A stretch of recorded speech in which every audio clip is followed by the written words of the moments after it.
Good evening from North High School. Welcome to the Prep Football Game of the Week on CNN-SI, Time Warner Cable Channel 52. I'm Mark Heffernan with my brother Dennis. Tonight, the North High Stars, who are 5-3 this year, entertain the West High Vikings, who are 1-6-1. Well, Mark, I think it's a big game for North High because right now North High is 5-3, but they're 1-1 in the Southwest Yosemite League. And tonight, if they can win tonight and run the table, they have a good chance to get into the postseason because they can finish in second place. So big game for North High. West High, they just want to get some confidence going and maybe pull up a big upset tonight. North High is the #2 offense in the area, but like West, their defense is very porous.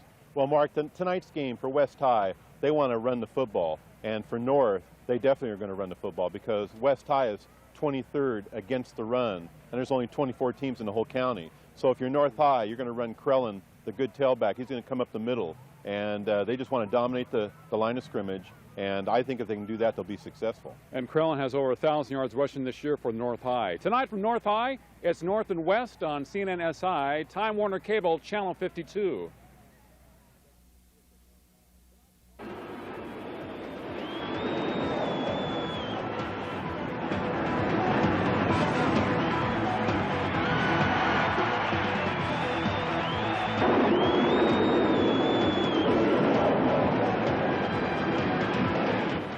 Over the last 60 years, our law firm has helped thousands of accident victims win millions of dollars. But our work goes beyond the money. It's really about people. 15 years ago, I represented the mother of a 4-week-old baby who was permanently brain damaged when her infant seat failed in an automobile accident. I testified before the legislature and fought for laws to protect children. Today, children are safer because of those laws.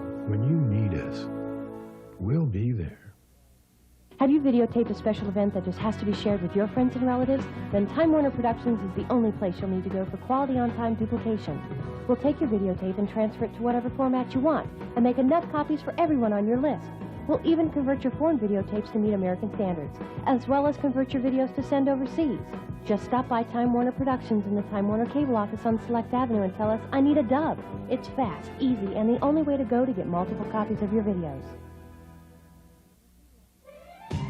Holiday Ford Lincoln Mercury is clearing out the 98s. Now we have $1,000 cash back, plus 0.9% financing on Escorts, Contours, Mystiques, Tracers, and Rangers. Now that's real savings. How about a red carpet lease on a new 98 Explorer? Come in and buy one, and the first payment up to $500 is on us. Don't make a wrong turn. Make the turn for Lerdo Highway in Shafter. We're easy to get to from both the 5 and 99 freeways. Say habla español. Come to Holiday!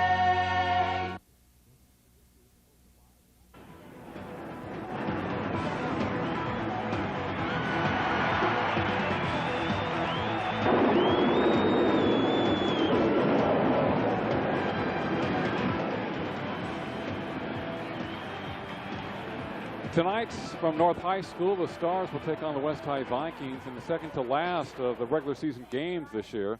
This has been a fast-moving season. This is a Southwest Yosemite League battle, as North High 5-3 for the season. West is 1-6-1. I haven't seen North since the first game of the year when they lost in a very close battle to Foothill. In a game played right here, they lost by 2 points. In fact, North went for the 2-point conversion and came up empty late in the ball game. It was a great come-from-behind effort by North High. West High, Dennis was able to see them a couple of weeks ago when I was out of town. And they've had kind of a tough year at 1-6-1, but it's an improvement over last year when they struggled even more than this season. Both teams can move the ball offensively. North, the #2 ranked offense in the area behind Arvin, and also one of the top 5 or 6 rushing teams in the area. But both teams, as I mentioned during the pregame show, have suffered somewhat defensively. And Kenny Souza, one of the top two-way players for North, has been out for some time. He suffered an injury recently, and he was a starting running back and also a linebacker for North High. They've been able to play without him, but a player like that is sorely missed on a football team, especially being so valuable going both ways. As the North High players are coming out, this is their last home game of the season, of the regular season.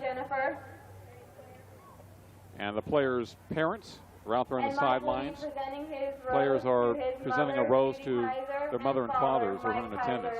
Dennis. Yeah, Mark, good to be with you here tonight. As you noted, North High tonight really needs a victory. This will be a really big game for them. They're 1-1, as we noted in the Southwest Yosemite League, and 5-3 for the season. But Stockdale, who's in second place at 2-1, has already been beaten by North High, so North High does have the tiebreaker. If North can run the table, they'll be the second seeded team in the Southwest Yosemite League, and that'll put them right behind Centennial and a real good shot, Mark, to make the postseason playoffs, or as you want to say, the expanded postseason playoffs. So they're in great shape, and if you look at the season for North, I think they're going to do it, Mark. I really do. I think the team has really been coming on lately, and I think they've got a good balance between run and pass, because Krellen's been consistent all year, and of course right now he's at 6-yard average and over 1,000 yards rushing.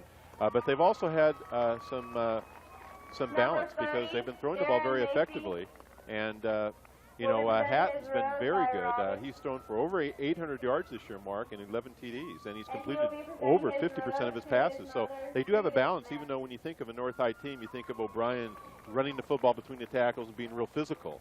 As you noted, West High, they just got to get some confidence. They have a lot of juniors, and they're 0-3 in league play, but if they could get a big upset tonight, that would really look good for their mental toughness, especially going into next year when they come back with a lot of seniors. Well, West High this year 1-6-1 overall, 0-3 in the Southwest Yosemite League. They will play at PHS next week, so that definitely won't be easy. That's a traditional game for the Vikings. Joey Maytubby is a quarterback, also a captain of the offense. He's 68 for 178 passing this year for 959 yards and 6 touchdowns. Not a good percentage, but he's probably had to throw quite a bit. Bryson Sumlin, their top running back, he's only a sophomore, 165-pounder. He has rushed for 832 yards and 8 touchdowns. Cody Ballard, 111 yards, a big fullback for West High, played last year, he's a junior. Also for the Vikings, Chris Jackson, who's an outstanding basketball player. He's 6'5", 22 catches, 283 yards and 3 touchdowns. He was split in. And our flanker, Steve Glenn, 23 receptions, 497 yards and 3 touchdowns. Now starting for West tonight, Maytubby at quarterback, the tailback Bryson Sumlin, number 21, Maytubby's number 10. Gregory McClone, number 25, the fullback. The tight end, number 45, Josh Hatton. Number 55, the left guard, Adam Webb. The right guard, Jared Grant, number 56. Webb is 5'7", 205, and Grant 6 feet 217. Number 72, the left tackle, Ryan DeQuillitz. He's 6'3", 262. He's a junior. The right tackle is Jacob Gann, number 77. He's 6'2", 245, also a junior. The center, the big guy in their line, Christian Sargent, number 78. He's a senior, 6'3", 265. Offensively for West this year, 974 yards on the ground, 1,169 yards through the air. It's a total of 2,143 yards. They have scored 116 points. Now defensively, they have allowed almost 2,000 yards on the ground, 1,986 yards. Through the air, 684, a total of 2,670 yards, which is astounding. And they've allowed 185 points. That's the record, 1-6-1. So obviously, teams have been able to run the ball on West High this year. Well, Mark, anytime you look at a team's record, you can figure, especially if they're 1-6-1, or if they're 0-8, or if they're 1-10, or whatever the record is, teams are going to be able to run the football on them. And if you look at Kern County stats, like you've been talking about, West High is number 23 out of 24 teams in Kern County against the run. Like you say, they've given up almost 2,000 yards on the ground. The only team that's given up more yards is Ridgeview. What's Ridgeview's record? 0-8. What's West High? 1-6-1. So if you don't have a defense, it's very difficult to have a winning team. And as they always say, Mark, defense wins championships. And West High and, of course, Ridgeview are struggling on the defensive side of the ball. Teams have had their way with them, and that's one of the reasons why both teams have poor records. North High 5-3 for the season, 1-1. And the Southwest Yosemite League, their losses, big losses to Garza and Centennial, and a 2-point loss to Foothill. Their finale is next week at South High. North has won 4 out of 5 coming into the game tonight. They have rushed for 1,912 yards, passed for 829 yards with 2,741 yards overall. Number 2 ranked offense in the area. They have scored 227 points. Defensively, North High has allowed 1,450 yards on the ground. 860 through the air for 2,310 yards and 196 points. Take a look at the starting lineup for North High. The quarterback, number 16, is Tim Hatton, as you mentioned, having a pretty good year of the season. The fullback, number 43, Justin Woltz, he took over for Kenny Sosa. Now, Justin played a lot, but Kenny was the starter, and Kenny has been injured, of course, out for the season, a two-way player for North High. And Woltz can also play defense. 150 yards on the ground, 1 touchdown. Dustin Crone, their big man, 1,005 yards rushing, number 5 in the area, 8 touchdowns, receiving 12 receptions for 199 yards and 2 touchdowns. At our flanker, number 3, Josh Bankston, 11 receptions, 158 yards and 3 touchdowns. So we take a look at their starting offense at tight end, number 42, Nathan Bernard. Number 71, the right tackle, Jeremy Nunley. Number 64, the right guard, Danny Tomac. Number 56, the center, Robbie Branson. Number 57, the left guard, Jake Wood. The left tackle is number 77, Dustin Terrell. And Bobby Turney, good ball player, 5 receptions for over 100 yards, a couple of touchdowns, a split end. Number 27, Bobby Turney, also plays defense with Hatton, Woltz, Crellin, and Bankston. Defensively for North, the 2 defensive ends, number 43, Justin Woltz and Jeremy Nunley. Down lineman, Jake Wood and Danny Thomas. Linebackers outside, Nathan Bernard, number 47. Inside linebacker, number 20, Jason Holland, number 51, John Errett. Their strong safety, number 45, Daryl Dozier. The free safety, number 14, Mike Morrison. And the corners, number 21, Mike Kaiser and Bobby Turney.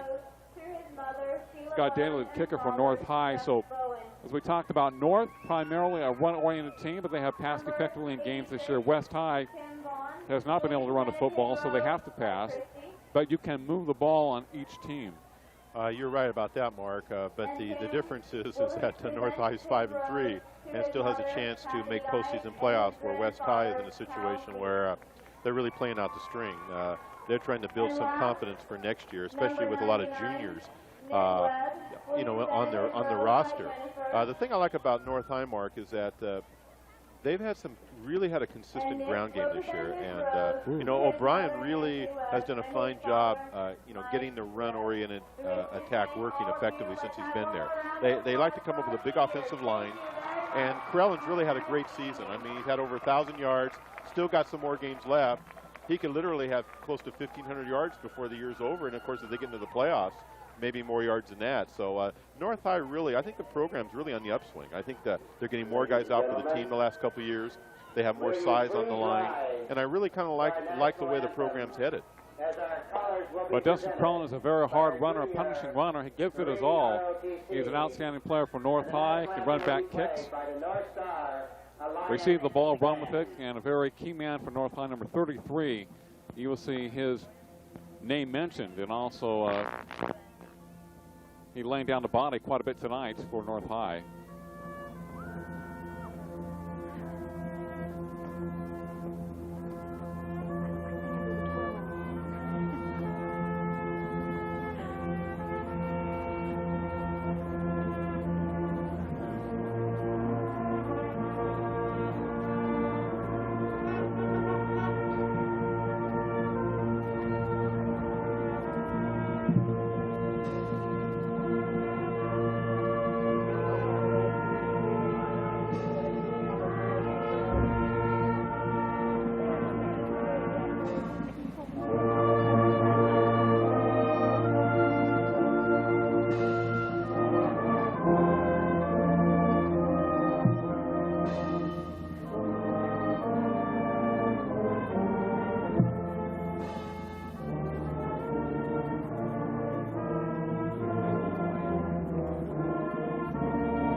Tonight's prep football game of the week is seen on Time Warner Cable, CNN, SI, Channel 52 in Bakersfield, as we feature North High at home tonight against West High. North in their traditional home colors, red jerseys, and silver gray pants, gray helmets, and red stripes. And West High in the actually more of yellow and white uniform tonight on the road with green stripes.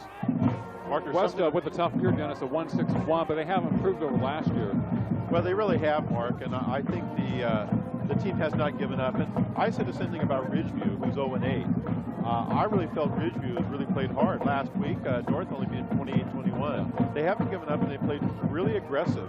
And I think West is similar to Ridgeview, even though the team has not had a lot of success from a standpoint of wins and losses. Both teams have played hard, and we're going to see a hard-fought game tonight. And West High will not lay down for North High. And North High is going to have to play error-free football and run the ball effectively to win. Now, if you look at the key to the game, it's obvious by the statistics. North High has to be successful running the football between the tackles, and they've got to runner to do that in Krellen. Hatton can throw the football, but basically they're going to try to run the football. The key to the game was how well will West High defenses be able to hold down the North offensive running game, because North's bigger on the offensive line. West High's got a smaller squad. They're going to tire, and so size will be a big factor in North's favor. So I think if West can hold the ball, Mark, offensively, control the clock a little bit, keep the ball away from the North offense, then I think West has a chance to stay in the game, maybe get a couple turnovers and make this game interesting. But if they can't stop the North offense, they're going to be in for a long night, because their defensive line has not really stopped anybody this year. It's going to be a long, cold evening. Well, Mark, more ways than one.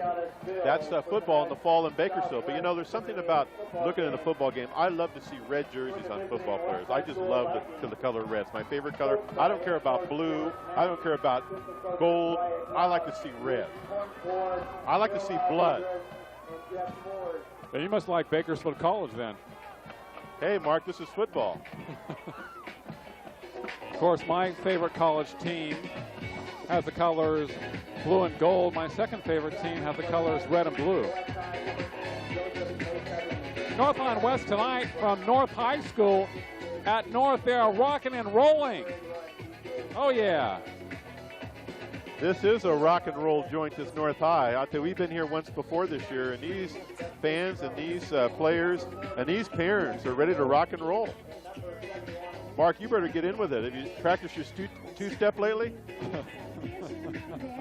I count up here on the lift. It'll feel like we're surfing, that's for sure. We can see some of the smoke crossing the field now, as North ready to get down to business tonight. A very important game for the Stars at 5-3, and their second to last game of the regular season. And West High 1-6-1. We'll see if North can get that running game going. We'll also try to see if West High can stop them. Something they haven't done is stop an opponent in the ground game the entire year. And when you can run on a football team, then, you know, generally you can dominate the line of scrimmage, and you can bury them somewhere near the course of the game. Yeah, you're right. And one thing to remember, too, about this game, and we never talk about it too much, is special teams. And it's important for West High, especially. Do not make mistakes on the special teams. Teams that do not have winning records, Mark, who are programs that are struggling, always tend to have problems with special teams. So if you're West High, you want to play error-free football. That's their only chance. Play smart defense and error-free football on the special teams. They might have a chance. Kick on the way to West High as we begin the game tonight. At a nice run back up close to midfield to the 47-yard line. A short kickoff by North. Tackle made by number 22 for North High. And that'll be Scott Daly, the kicker. West first and 10 from their own 48-yard line. Great field position for the Vikings, led by quarterback Maytubby, number 10. Joey Maytubby, one of the captains on West High's team. I formation. Ball given to the running back. He slips and falls down. That is Sumlin, Bryson Sumlin, number 21. Cannot get the footing that time. Mark, you know, Bryson Sumlin, the sophomore tailback, is their bread and butter man, and they're going to try to run him outside and inside. He's a great outside and inside runner. He's got great balance, great footwork, and great quickness. So he's going to be a key player tonight for West High. We saw another outstanding sophomore that plays for Foothill High School this year. And, of course, Dalen Powell at Ridgeview, I believe he's a junior or sophomore. He's a sophomore. Well, Another there's fine 3 sophomore. outstanding sophomores we've seen this year. Maytubby to throw the pass complete. First down at a North High territory at the 35. Number 88 with a reception. Steve Glenn. And he has over 20 receptions this year, the flanker. Well, Mark, Steve Glenn has 23 receptions. He's leading receiver for West High. Of course, Chris Jackson has 22. So they have 2 fine receivers for West High. And 1st and 10 for the Vikings, who have probably thrown about as well as they have run this year. But their problem has been defensively. Maytubby, first man through, close to the 30-yard line inside to the fullback. Second down on about 5 for West High. At North High territory at the 27-yard line. So the Vikings looking impressive on this first drive tonight. That's what you want to do when you're playing on the road. Try to catch North napping just a bit. Glenn in motion. Long count by Maytubby. Sumlin ball carrier. Nice cut inside. Tripped up at about the 21-yard line. It'll be first down for West. Well, Mark, we talked about the keys to the game about West High defense trying to stop the North High offensive attack, but on the other end of it, North is number 21 out of 24 teams in Kern County against the run. Teams are almost rushed 1,500 yards against their defense. So I think West High is going to try to run the football right between the tackles against the North High defense, which has had some problems this year. Bryson Sumlin, a single running back behind Maytubby. And I think Maytubby gets North to jump off sides unless a West High lineman move. West had 3 receivers to the right. One was in the slot. Defense, let's fire up out there. It's against the Stars. T-A-K-E, take it away. Well, Mark, one thing that's really helped the West High, even though the record hasn't shown it, is that Sumlin's had a fine year so far, rushing for over 800 yards. And, of course, Maytubby is 3rd in the county in passing. So he's had a fine year throwing the football. They have great balance. It's about 1,000 yards. Sumlin hit a backfield, keeps his feet close to the 15-yard line. 63, I thought, for North High was in there with the tackle. Maybe I got the wrong number. 9:45 to play in the first quarter. North making some changes. It's 2nd and 4 for West. Glenn in motion, I formation for the Vikings. Sumlin, quick opener. Stays on his feet, good balance. Close to that first down marker. North High with a couple of guys converging on the tackle. Well, Mark, as we noted, West High's come out here on their first offensive series, and they're running the football between the tackles. And that's where North's defense has had some problems this year. So the game plan for both teams, Mark, will be to run the football until the other team can stop them. Ayrton Dozier converging on the tackle for North High. A linebacker and a safety. 3rd and short for the Vikings. Ball the right hash mark. Long count by Maytubby. Sumlin hitting the backfield and dropped. I thought on that play, West should have gone up the middle. They tried to go to the outside and lost some yardage. Jason Holland. And a West High offensive backfield with a great tackle for North High. It'll be 4th and 4 for West, and they're going for it. Maytubby possibly audibilizing at the line of scrimmage. Someone behind him, 2 receivers to the right, sprint out right. He throws it, it's complete on the far side. First down for West High. To Greg McClough, number 25. Nice pass. North was giving him a lot of room. And Maytubby just took it. Well, Mark, again, Maytubby's been very effective throwing the football this year. He's thrown for, like you say, for a lot of yardage, and they've had great balance. So, you know, you can't just worry about Sumlin. You know, the passing game for West has been very effective. They have had great balance. That's something North's going to have to watch out for as we progress in this football game. West High's on the 10-yard line, 1st and goal. Ball given to Ballard, number 40. Strong move up the middle. Close to the North High end zone. Now Cody, 6'3", 250. They give him the ball in short yardage situations. They'll be in the backfield here. As you see, West is in their full house backfield with Sumlin to tailback. 2nd and goal for West High. 2 receivers to the left, one of them is Jackson. Ballard up the middle. West High calling a touchdown. Referees are saying it's still a little bit short. Well, Mark, what West High likes to do a lot is they like to run Sumlin when they're in the middle of the field, and then when they get inside the red zone, they bring Ballard in, who's their middle linebacker on defense, and they like to him punch it in. You know, like you say, 6'3", 250, and he's been very effective, you know, between the tackles, especially in their goal line offensive stand. Ballard 111 yards this year, Cody Ballard. 3rd and goal for West High. Maytubby to Ballard. Hit over the plane of the goal line. Touchdown, West High. He didn't make it by much, but he only had to be over the plane. 3 consecutive carries by Cody Ballard. Touchdown, Vikings. Well, Mark, West High went to their strength, which is running Sumlin either between the tackles and then has the speed to get outside on occasion. And also they're able to run Ballard when they get inside the red zone, especially inside the 5-yard line. They like to run the big fullback. He comes in kind of like a full house backfield, and they're able to punch the ball in. That seems to be their best offense. And then, of course, they use Maytubby to throw on occasion. But the big play on that series was the pass on 4th down, and that really got him in a good situation there. Maytubby's kick is up, and it's good for West High. They had 2 important passes on that series. One in front of us on the inside, where he passed for their initial first down in the series. And then when he rolled out to the right, and he hit his flanker back. So a couple of nice completions for Maytubby. But let's talk about the fact that North High's kickoff was short. West High ran it back to the 48-yard line. They didn't have a lot of the field to work with. So North kind of came out soft in this game. I know there's a lot of, everybody's pumped up. It's the last regular season game, but North High did not come out tonight hitting. Well, they're thinking about something else. They haven't been focused so far. No, they haven't. And I think, you know, with the seniors at home and the parents here and everything, it takes a while to get going, a little lack of concentration to start. But you know what, though? We've always talked about football games. Anytime you can shrink the football field and only play half the football field, it's really going to be a big advantage. So far, this game has been played pretty much all in North High field position territory. So that's the key there for West High. They got the ball on, like you said, on the kickoff right at the 48-yard and almost midfield. So they had to go half the length of the field for a score. That makes a big difference. So special teams always are important. And we talked about earlier before the game, West has to be smart on special teams tonight.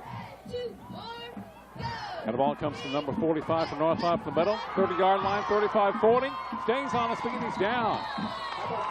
Nice run back with number 45, Daryl Dozier. One of the safeties for North. But that was not necessarily a bad kickoff, but he caught it off the ground, and West High missed a couple of tackles. North have thrown 45-yard line. Shout it out, say move that ball.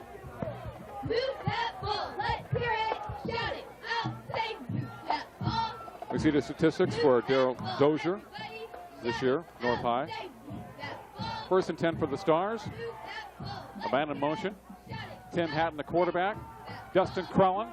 They try to strip on the ball across midfield 50 and to about the 48-yard line.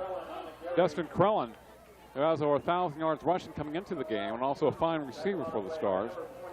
Well, Mark, we know about him, and like we said before the game, he's going to try to run between the tackles. He's most effective, Mark, as a north-south runner. And what I mean by that is he seems to run much better when you just run straight up the middle, north and south, instead of running wide.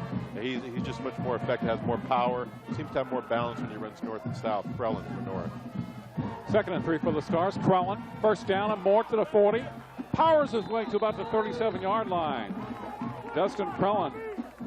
Cody Ballard on the tackle for West High, but Crellin is carrying Vikings on his back. And like Dennis said, a great north-south runner, no pun intended. But he runs very hard. Number 33. Listed at 6'1", 174, but he runs much harder than a 175-pounder. I was impressed with the way he ran the football last year. Hit it backfield, stays on his feet. Now he's dropped. He eluded the tackle of Lee Brown, number 11.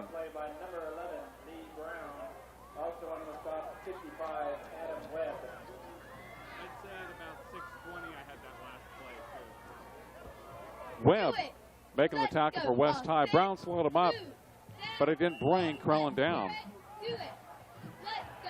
2nd and 9 for North High at the West High 37-yard line.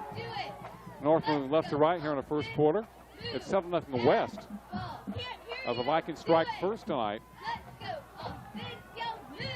Heading to his big fullback. Number 20, Jason Holland, playing some time at fullback. 5'10", 220, the senior. Adam Webb again. Back-to-back tackles for number 55 for West High. Adam Webb at 3rd and 7. Well, Mark, for when North we High. talk about the 3rd and 7 situation, it might be a passing situation for North High. And Tim Hatton this year is 48 for 91 for 826 yards and 11 TDs this year. He's had a fine year, over 50% completion, so we might look for a pass here. Man in motion for Hatton and company. Play action. Great rush by Weston. It thrown down. Number 45 in on his face, Josh Hatton. So the play action didn't work. West would not bite. Well, Mark, one of the problems with that situation is 3rd and 7, and I think the West defense just really felt it was going to be a pass all the way, so they really pretty much disregarded the play action and was able to come up with a big play. Hatton on the defensive linebacker for West High. So again, West High playing real tough here on their first defensive stand, and a good job defensively holding North High. Crellin punts it. Picked up by West High player at his own 5-yard line. Fumbles the ball, gets around to the outside, thrown down at the 7-yard line. Number 81 for the Vikings, DJ Herrera, 5'10", 160-pounder, a starter offensively for the Vikings. So West back deep in their own territory, inside the 10 at their 7, at 4:14 to play here in the first quarter. 7-0 Vikings over the Stars. Nice play by Hatton, Josh Hatton, on that last defensive play for West High. Now, he didn't go for the play action. Now North looking for the turnover. We see Crellin playing free safety for North, number 33. Maytubby to throw, the pass complete, other side. Hit and go. Selman catches it far side to the 30, 40. Down the sidelines. That was the hitch play. Thrown out of bounds at the 33. The pass complete to Jackson. Lateral the ball back to Sumlin, and he races down the sideline. Well, Mark, that's the same play that Bakersfield College used about a month ago when they scored a big touchdown, I think against LA Valley. Same type of play. Throw the ball to the wide out, and then he pitches back to the running back coming around. And he just ran down the right sideline to someone, uses great speed for a big pickup there, Mark. Jackson this year for West High had over 20-some receptions, I believe.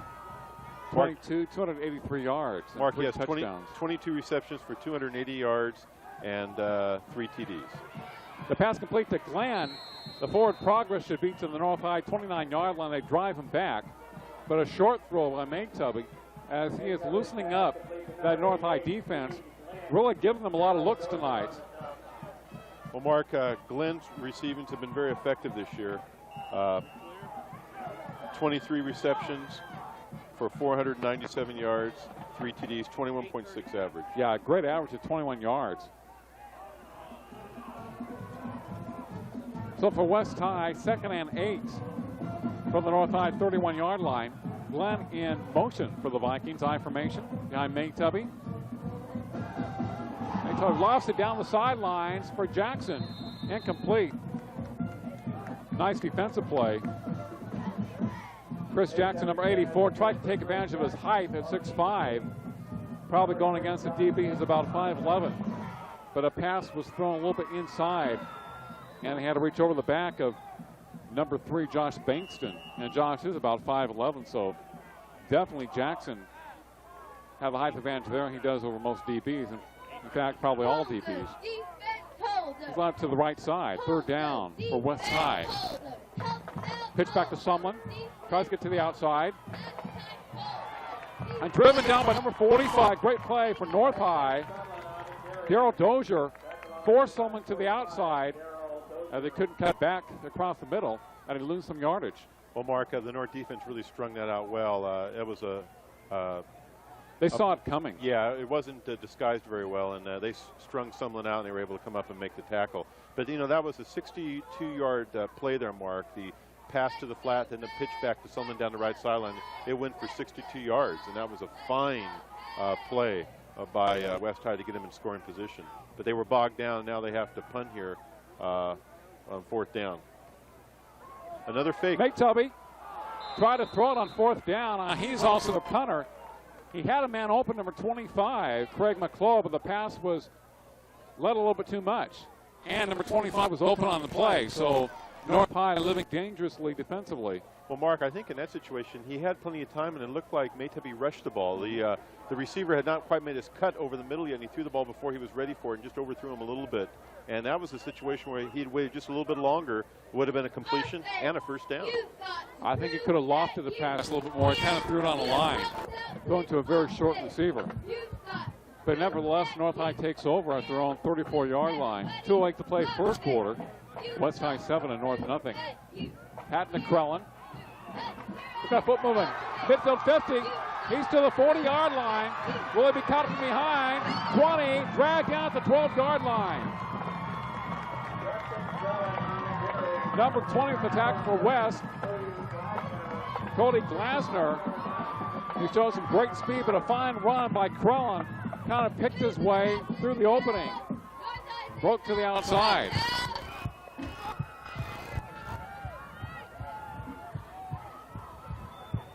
Krellin this year, 12 receptions, about 200 yards, and a couple of touchdowns. Well, Mark, that was a 55-yard play there by Dustin Krellin. A great run.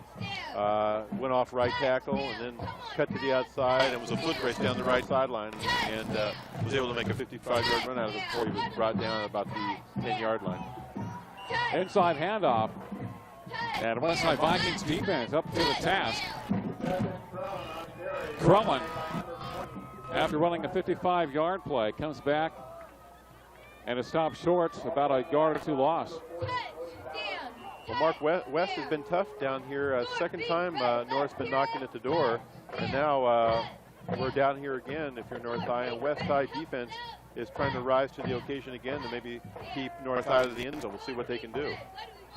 North High at the West 12-yard line. 1 minute to play in the 1st quarter. Pitch back to Krellin.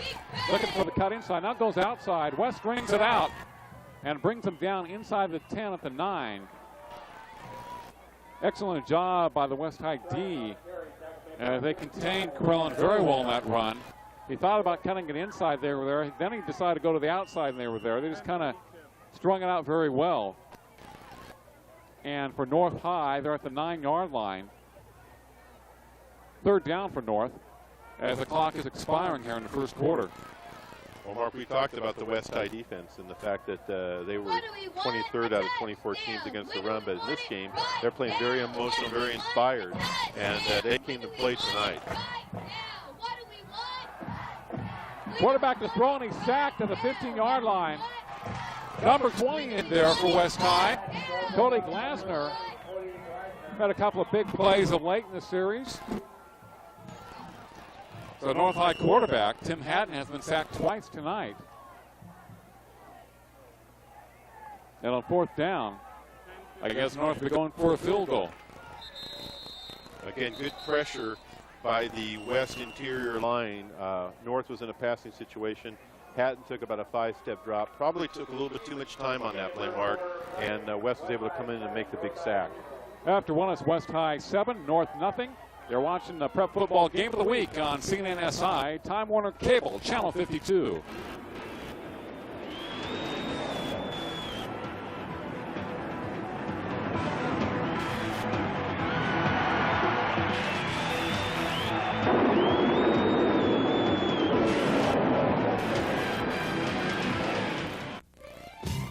Holiday Ford Lincoln Mercury is clearing out the 98s. Now we have $1,000 cash back, plus 0.9% financing on Escorts, Contours, Mystiques, Tracers, and Rangers. Now that's real savings. How about a red carpet lease on a new 98 Explorer? Come in and buy one, and the first payment up to $500 is on us. Don't make a wrong turn. Make the turn for Lerdo Highway in Shafter. We're easy to get to from both the 5 and 99 freeways. Say habla español.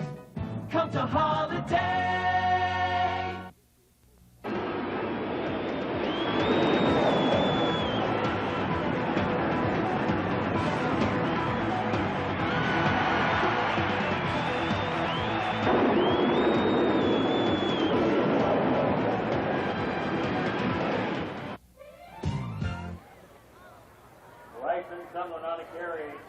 Scott Daly missed a field goal for North High from it was about a 32-yarder. West High takes over, leading 7-0 here early in the second quarter of play at North High. Maytubby and company. Joey Maytubby looking very good tonight for West High. Kind of mixing up the pass with a run. The Vikings in yellow and white, North in red and gray. Maytubby on the keeper. Does he lose a ball? Yes, he does. North High has it, and they're going for the touchdown. I don't know if he fumbled the ball or if number 71 just took it out of his hands. I couldn't see that. It was blocked out. But the touchdown scored by Jeremy Nunley for North High. Maytubby was running the option from right to left. Looked like he was hit. I couldn't see whether he fumbled the ball, if they just took it out of his hands, went the other way. Mark, it was great pressure by the north interior line, and Nunley was able to make the big play on the option. Pretty much just took it out of Maytubby's hands and rumbled. He, at his size, he didn't run in, he rumbled in for the 6-pointer for North High. And Mark, Big Reds on the scoreboard. Daly's extra point attempt, no good. Puts it wide to the right. Close West High 7, North 6. So the North High defense comes up with a big play. And now finally they're pumped up. After playing a very lackluster first quarter, North mentally is into the ball game. It took them a little while, but here they are thanks to the great defense by Nunley and company, who put pressure on Maytubby on that option play. So a turnover against West burns them. And West comes back, or North comes back with a big touchdown, 7-6.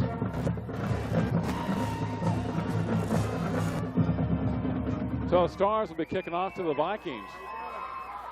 And that very quick turn of events. Daly was down there and missed a field goal attempt. West High takes over. Maytubby, who hadn't run the option all game long, tries it this time. Fakes pretty good pressure. They just simply took the ball away from him, and North High went the other way. Well, Mark, that's an unfortunate break for West High, and we talk about a team that's won 6-1 like West High is, and you get out in front 7-0, you're deep in your own territory. Option's a little bit of a gamble, and then what happens? They make a mistake, a turnover. North gets a quick score, and they're back in the game 7-6. So it's one of the dangers of being a 1-6-1 team. They've got to avoid turnovers and mistakes to be consistent and stay in the football game. West High with the ball. Someone across the 35 to about the 40-yard line. Got to drag the number of North High Stars on that run back. Both teams have been able to start their drives with very good field position. Remember, West High started their initial drive. They're on 47-yard line and scored on the third of 3 consecutive runs by Cody Ballard. Set up by some nice pass plays from Maytubby to Jackson and also to McClough. Good runs by someone. West High mixed it up very good on that series. 11 minutes of play in the first half. 7-6 West High over North. Maytubby looking this way. Throws the other way. The pass complete. Number 45 stays on his feet. To the 40 down to the 37. Josh Hatton had a big sack of the North High quarterback. Tim Hatton, but their names are spelled differently, so they're not related. At least I don't think so. At first and 10 for the Vikings, who have been throwing the ball very effectively tonight. Well, they have all year, with Maytubby over 1,000 yards. Hatton lines up on the left side. Glenn wide right. Sumlin hitting the backfield. Stays on his feet. Keeps on fighting and fighting. Now he's down. Or at least they have called the play. Probably lose a yard or so. 61 the tackle for North High. Take it away. Take it away. Let's hear it. It's time. Second and 11 for West High. Maytubby looking to the sidelines, trying to get the call from his coaching staff, led by Dennis Manning. And his first year at the helm of West High. Pearson was wide to the right, ball on the left hash mark to the Vikings. Ball given to someone off the right side, hit and dropped. at the 37-yard line. Well, Mark, again, West Ty's going to their bread and butter man on this offensive series here. They're going to try to get the ball to Sumlin. One thing else West Ty's doing in this game, Mark, they haven't done earlier, they're going with the no-huddle offense. And I think they're trying to hurry up the offense to keep North from making any substitutions. It's been very effective in this football game. You can do it. Third down and 9 for West Ty. North with a lot of people toward the line of scrimmage on defense.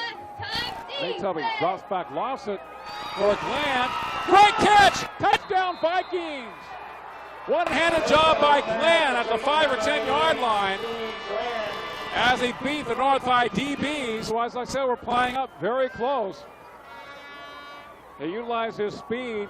Great throw by Nate Tubby. Just lofted it up in the air for him, and Glenn never stopped running. He has glue on his fingers, glue on his hands. Mark, great protection from Nate Tubby. That was a 32-yard pass play, streak pattern down the right sideline. Great catch, and West High picks up their second touchdown tonight. 13-6 at this time, going for the PAT. That's about the best catch I've seen this year. And a PAT up and perfect by Nate Tubby.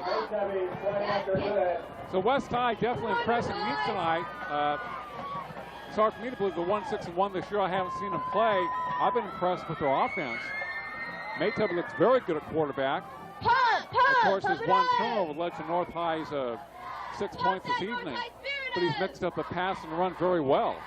Well, they've come out and really played effectively tonight. But again, as we noted earlier, neither team has been strong against the run this year. And West High has been able to run the football effectively with Sumlin. And when North has stiffened, Maytum has been able to go deep, and he's been able to throw on big plays, make big plays with the passing game. But like I said, he's thrown for a lot of yards this year, Maytum, Mark, close to 1,000 yards. So he's had a very good year throwing the football. He's come up with some big plays passing. So West does have a balance, and they've been able to keep North off balance defensively tonight. And West has come out to play tonight. They're 0-3 in the Southwest Yosemite League, and they'd like to pick up their first victory tonight. For North High, it's a situation where they're still in the game 14-6 with 9:16 left to go at halftime. They've got to come up with another score here and get back in this football game. Ball's picked up by Dozier of North High. It's across the 30-35. Not good tackling by West High on the kickoff team. And that, as I can see, is one of the problems for the Vikings. We noticed it last year, but tonight in the game, a lot of people missing tackles for West High. There was no reason that ball should have been taken across the 41-yard line. Well, Mark, Darrell Dozier is just an excellent special teams player, and he really knows how to run that kickoff. He seems to just smell where the creases are and where the running lanes are, and it's very difficult to stop him. He seems to just know where to run on the kickoff. A lot of players don't like to run kickoff returns, but he seems to revel in that. But like also when you're on a kickoff team, you can't arm tackle. You really got to go out there and try to hit somebody and hit them hard. 9 minutes of play in the first half. West High 14 and North High 6. But Coley Ballard's had a good game tonight defensively for West. He wrapped it out ball carrier, number 40. I think defense is probably his best suit over offense. Well, Mark, he's a fine middle linebacker. If I wanted to pick apart his game at all, I would say one of the things he needs to work on is his footwork. He's a little slow.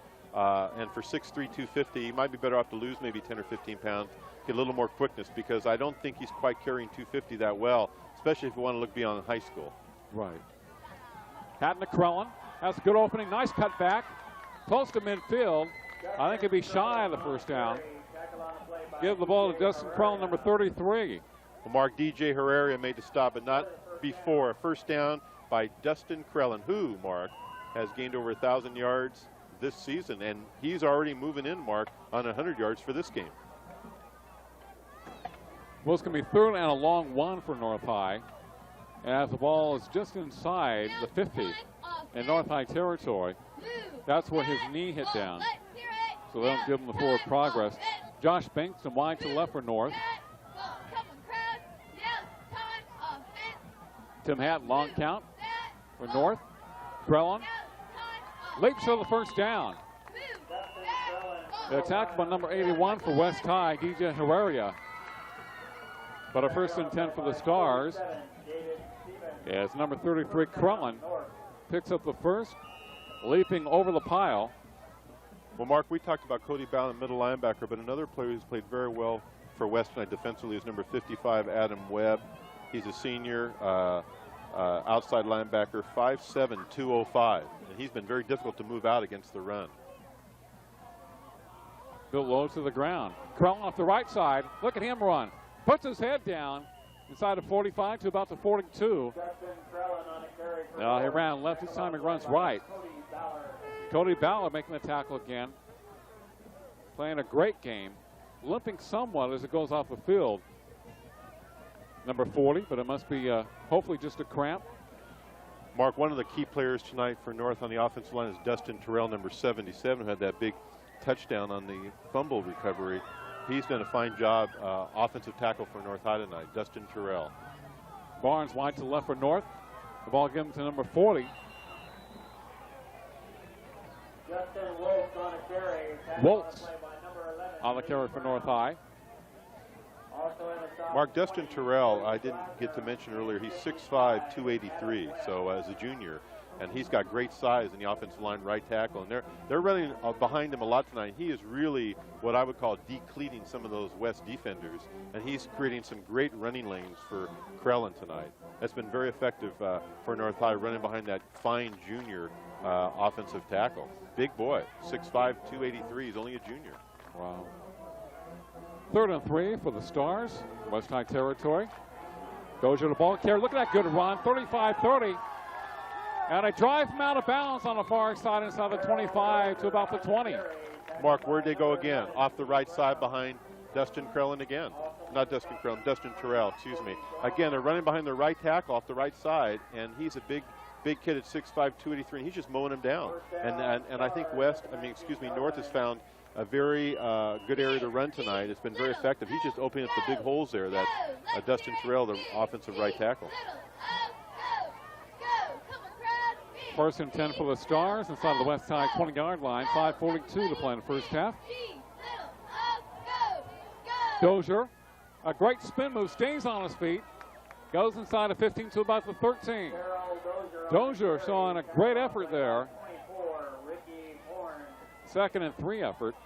Mark, another offensive line player who's done a great job for North, number 72, Justin Hallbrook, senior, 5'11", 210, and he's done a fine job tonight in the offensive line. So North High now is really starting to get that ball inside, in between the tackles, starting to really punish the West High defense. West High smaller defensively, and they're starting to get that ball now and really control the clock and time of possession. This is the kind of offense North likes to run with O'Brien. Like to dominate the clock, control time of possession, run that ball between the tackles. West High defensively, their defensive end, number 85, Mike Mears, left tackle, number 76, Justin Hinzo. The right tackle, number 47, Dave Stevens. Number 45, the defensive right end, Josh Hatton. Outside linebacker, number 81, DJ Herrera. Inside linebacker, number 55, Adam Webb. Lee Brown, number 11, ILB, Cody Ballard. Call him nose guard, number 40. He's done a great job tonight for West. Ricky Horn, who made it last tackle, left corner, number 24. The right corner, Sylvester Okay, number 36. And safety, number 20, Cody Glasner, who I think caught prone from behind on that long one. Also sacked the quarterback, Hatton, on a very key play for the West High defense tonight. Well, I just think midway in the second quarter, Mark, North is starting to play their football game, which is controlling the clock, running inside the tackles, as we already talked about, and controlling the line of scrimmage. They're bigger than West. They should be running the ball inside, and they should be dominating the line of scrimmage. West probably, unless they have a little more depth, Mark, probably get a little bit tired, and North wants to wear them down, especially in the second half. So this is North's style right now. Pass efficiently, but basically it's running between the tackles, sticking it down their throats. That's exactly what they're doing tonight. North High. Bobby Turner wide left for the Stars. The ball on the right hash mark. Bankston in motion. Hatton to throw. Plenty of time. Now the coverage breaks down. He decides to run it. Slips and falls inside of 14. Well, great coverage by the West High DBs. Well, Mark, it's always more difficult to throw the ball, especially in the red zone, when the defensive backs have a shorter area to cover.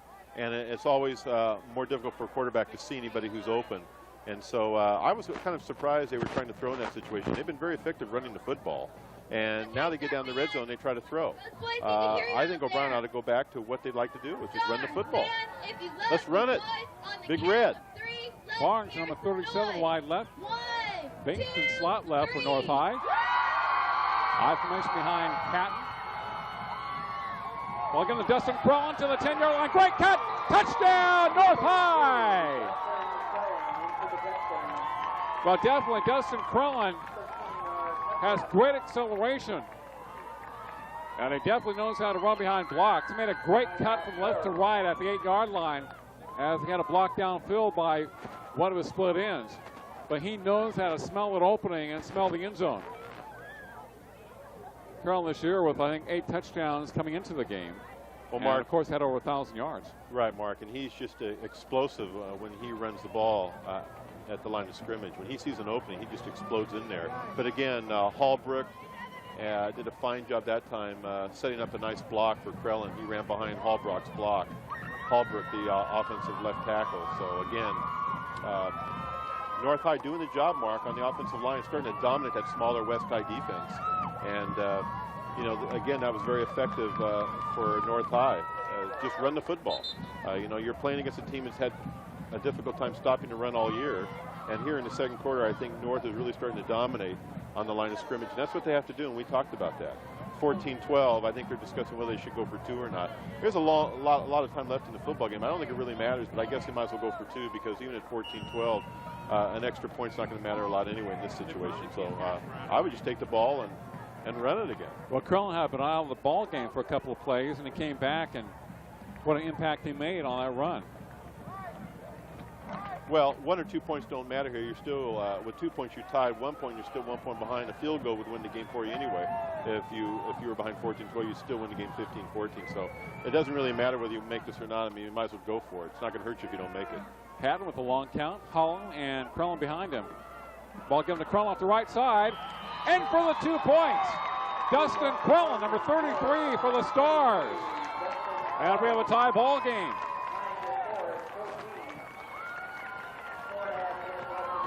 Mark, another great block on the 2-point conversion there is number 71, Jeremy Nunley, senior offensive lineman, 6'2", 180, and he laid a fine block that time. So again, North High on the offensive line. Nunley, Hallbrook, done a fine job. Dustin Terrell, another offensive lineman. Norris just doing a great job up front, and really all Crellin has to do is run him, and he's seeing huge lanes to run under. And when you give a guy like Crellin, who has over 1,000 yards for the year rushing, all you have to do is give him just a little crease. He has great acceleration and vision. He just really hits that hole quickly and just accelerates. So again, here in the second quarter, Mark, I thought North was really putting their game together. I thought offensively especially, they really got their running game going. First half, I thought West High did a little better job of running the football and passing it, and North was a little bit on their heels. But in the second quarter, I think North got back to what they do best, which is run the football with Crellin. The offensive line has really gotten off the blocks well. And this second quarter has been dominated by North High. Well, North was not focused to start this football game. They've come alive now. Number 11 with the run back for West High, Lee Brown. North trying to rip the ball from his hands, and now we have a late flag.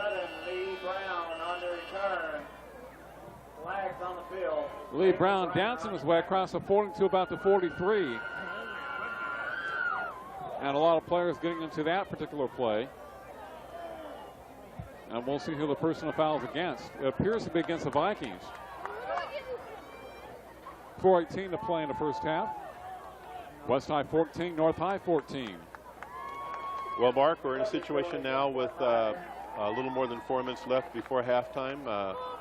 West High is going to have the ball, still in good field position on their own 27-yard line. So they're in a situation where they can go with Sumlin or they can use the arm of Maytubby. So they can go either way. They've got some fine receivers in Glenn and Jackson, 2 of the better receivers in the county this year.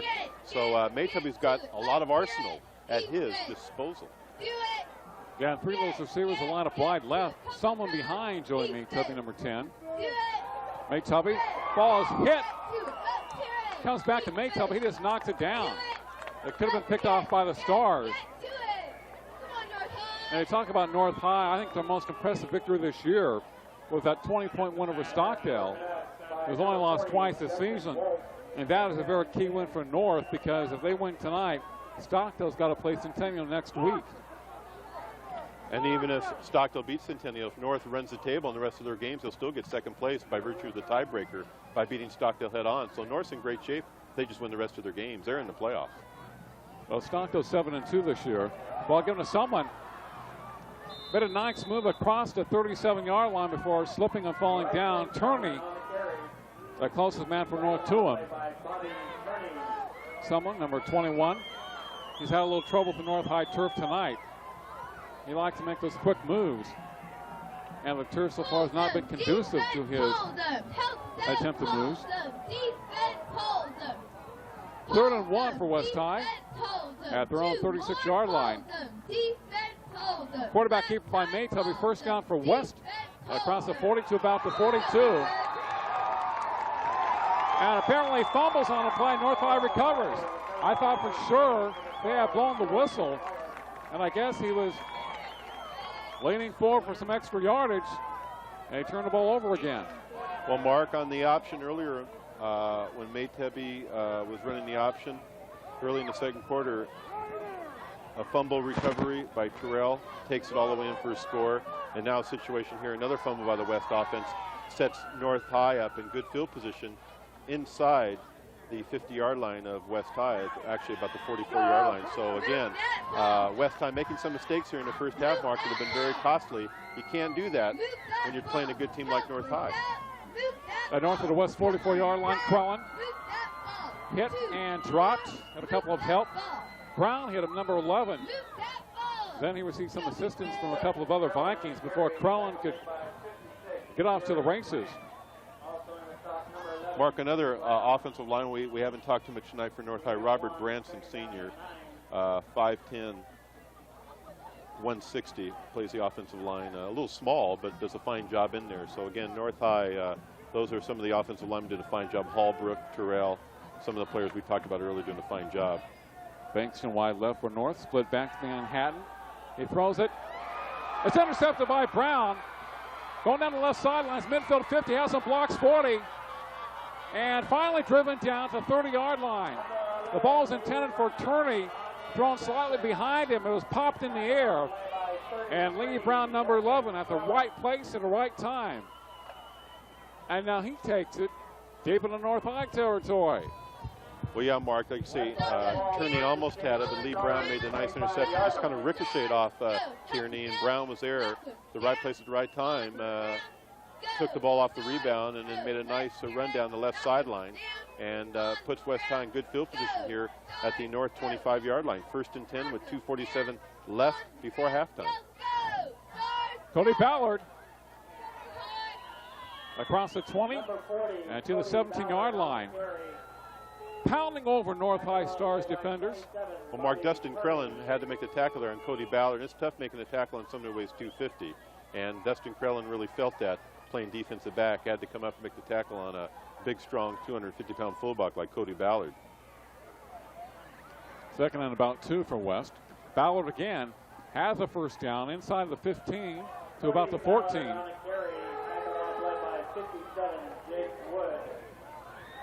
Jake Wood. Well, attack from North, 1st and 10 for West. 2:13 on the clock in the first half. Got a 14-14 ball game. Josh Hatton, number 45, limping off the field for the Vikings. Ballard at fullback. Someone at tailback behind Maytubby. Ballard again has an opening inside the 5 to about the 4. One thing about Cody Ballard, you got to hit him early. Once it gets going, it's like trying to stop a truck. Well, Mark, he's been very effective tonight between the tackles, and North really has no answer for him. I'm surprised that North doesn't come up with a little bit more of a prevent defense where they put more bigger linemen in there on the defensive line of scrimmage to try to stop Cody Ballard with his size. A good blocking up front by the West offensive lineman. It's 1st and goal for West. Makes over the QB on the keeper to the goal line. He'll be just shy. Saw a little seam that time, decided to take it himself. 1:25 to play in the first half, 14-14. And West High knocking on North's door. Jackson wide left. Glenn wide to the right for the Vikings. Ballard, someone in the backfield with Maintubby. It's 2nd and goal for West. Hold that line. Hold The long that snap. line. Let's Ballard, hear it. easy touchdown for West High. Line. Nobody even touched him That for line. the North High defense. Huge hole. Line. Last time. Well, Mark, it was a great block there by Jacob Gann, the offensive right tackle for West High Junior. He's 6'2", 245, and he really helped open up that hole for Cody Ballard. He just walked in. So again, the West High offensive line doing a fine job inside the red zone. But you got to give a lot of credit to Ballard, though. When he gets inside that red zone, especially inside the 10-yard line, he puts his head down. 6'3", 250. He's a big head of steam, and North High has no answer for his size and power. Hey, you never told me that West High is the same fight song as UCLA. Well, there's no comment on that. They don't have quite the same record, but the effort's been here tonight for West High. They're 0-3 in league play tonight, Mark. They're 1-6-1 for the year. But I'll tell you what, if they could pull off a big upset against North High, that would really be a confidence builder for them, because they'd like to at least win one game in conference. They're 0-3. And so they've come out here on the road at North High, trying maybe to knock North High out of the playoffs. North High has to really go in at halftime and find themselves, Mark. They have to decide how important is this game to them. I mean, they've got to beat teams like West High. This is a team at home. You couldn't have asked for a better team to play at home late in the season. A team that's only won one game all year. These are the kind of games you have to win if you want to be a good football team. You can't stumble against a team like West if you're North High. Of course, the pass intended for Turley hit up in the air. Lee Brown intercepts it. Returns to the North High 25-yard line. Cody Ballard was the main man on that drive for West High. They just basically gave the ball to him. Well, Mark, yeah, but I didn't, even though it was an unfortunate turnover because it ricocheted off Tierney and you know, Lee Brown happened to be in the right place and picked the ball off in the air. Still, they got the ball to 25-yard line of North. North on defense made no stand there at all. I mean, you're in a big game. You know pretty much what's coming. They've been running Ballard all the time inside the red zone, and they weren't even able to stop him. I mean, the effort I didn't think was really there on that defensive stand. Well, the fact is he has some big holes to run in. Right. The one for the touchdown, then he had about a 12-yard one. Nobody hit him until he was 8 yards downfield. Short kick comes to Bankston, across the 30, 35. They will start that drive. They're on 37-yard line. 57 seconds on the clock in the first half. 21-14 West. Well, Mark, what I was talking a little bit about, where's the sense of urgency at North? West High gets the ball first and 10 at the 25-yard line. You know this is a big game. You know Ballard's going to get the ball, or Sumlin is. I mean, where's that sense of urgency defensively? I didn't see it on that defensive stand. Let's start popping some heads out there. Now we know that North High came out very sluggish tonight. Got it going late in the first quarter and midway through the second quarter. And now they're somewhere in between. Patton from the shotgun. 1st and 10. Looking to throw it near side. The pass complete. Number 87. Good move. 40-45. Down the sidelines. Knocked out of bounds. Inside West territory. And that'll be a personal foul against West. They're making a tackle about 6 yards inside from the sidelines. Yes, Mark, I thought that was a good call by the officials there. I mean, he was definitely out of bounds. It wasn't a vicious hit, but it was a tackle, clearly outside the out of bounds there. Maybe he didn't know where he was. Right, but I do think on that situation you're going to call that. I mean, he was out of bounds clearly. He was 2 yards, and a West defender, a couple of them came in and made the tackle. Ballard was one of them. So a nice reception and run by Tim Vaughn for North High, number 86. Senior 5'7", 145. Caught full inside, spin move to the sideline. Then a personal foul. North of the West, 34-yard line. Hatton to throw it, looking deep. Fires it out there, incomplete. Probably holding against West High on the far side. North had a couple of receivers. One of them, number 3, Josh Bankston. And number 42, Nathan Bernard.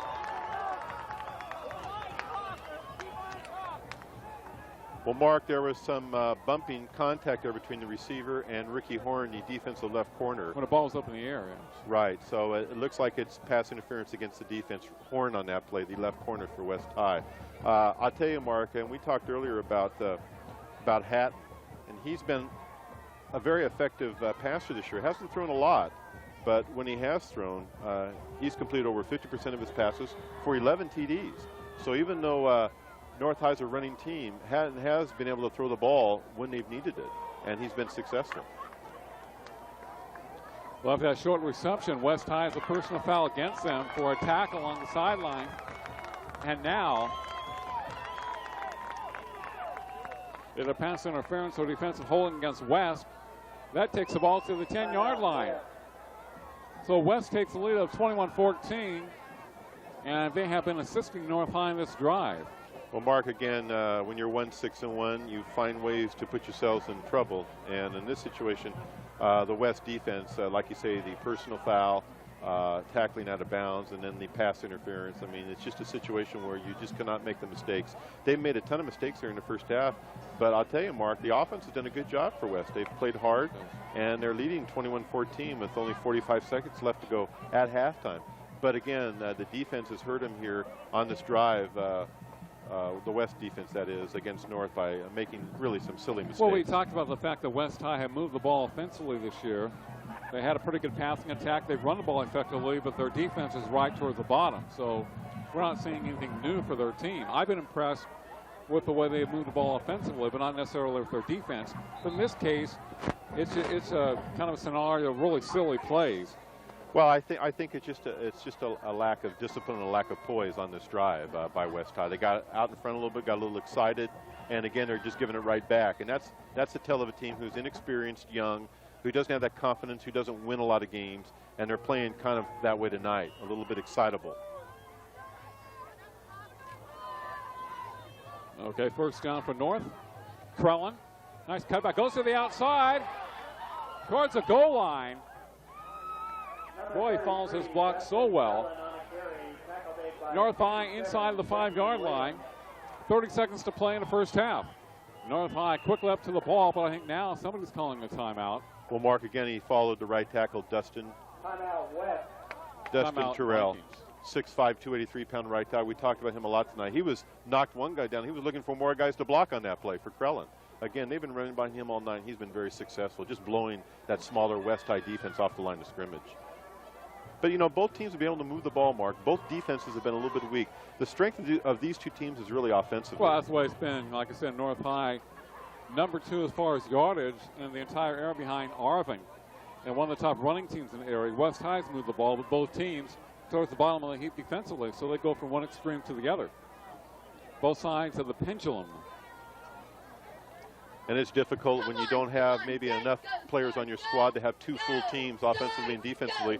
Some of the same players go on the defensive side of the ball. They're probably a little bit tired.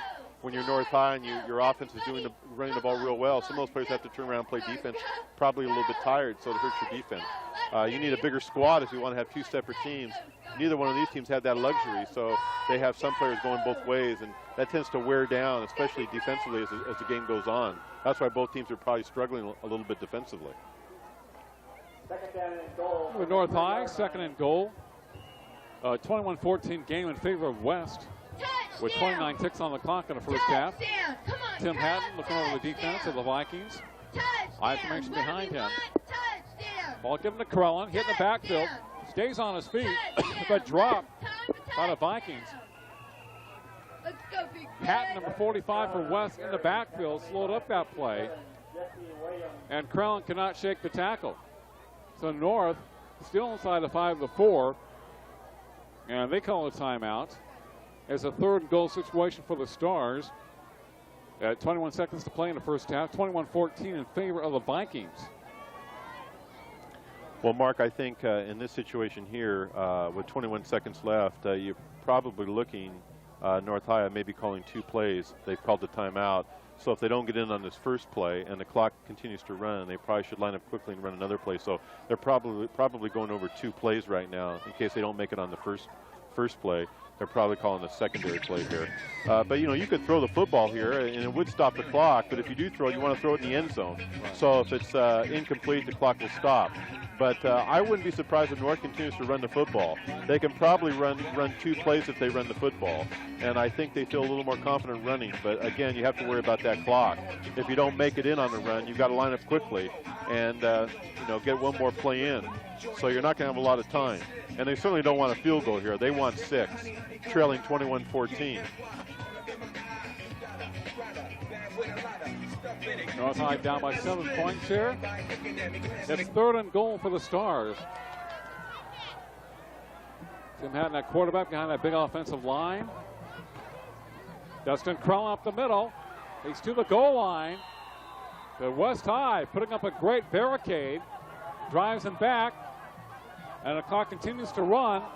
10 seconds. It's 4th and goal for North. Nobody has any timeouts remaining. Shotgun, Hatton looking left. And he'll be sacked. And the clock will expire in the first half. North High does not score. It's West 21, North 14. Can you believe it? Well, Mark, I think we probably, looking back on North, probably made a mistake by trying to run the ball there because it's very difficult. They called a second play like we said, but again, probably should have passed on both those plays because they didn't get in the end zone. The clock kept running. So big play by the West defense. Hold, defensive stand right before halftime. Out of Vikes lead by 7 at North High. You're watching the Prep Football Game of the Week exclusively on CNN SI, Time Warner Cable, Channel 52.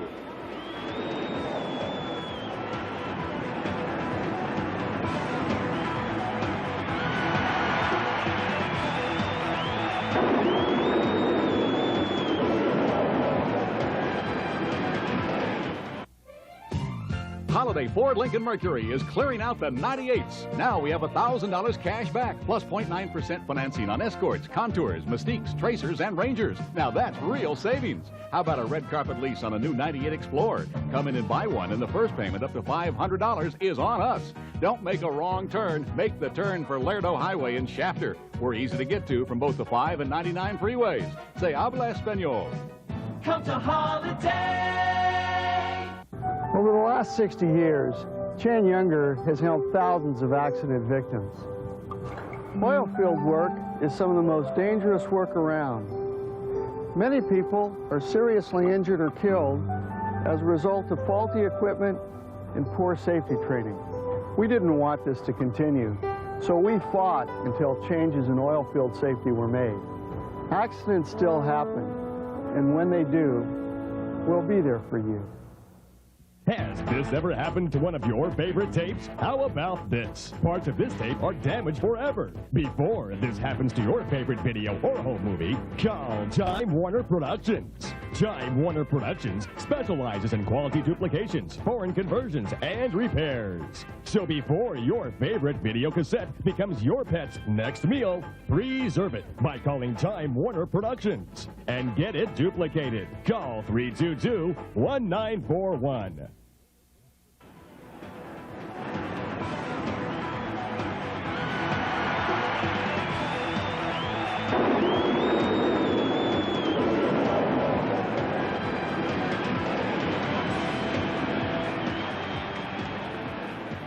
The score at halftime for North High School. West 21, North 14.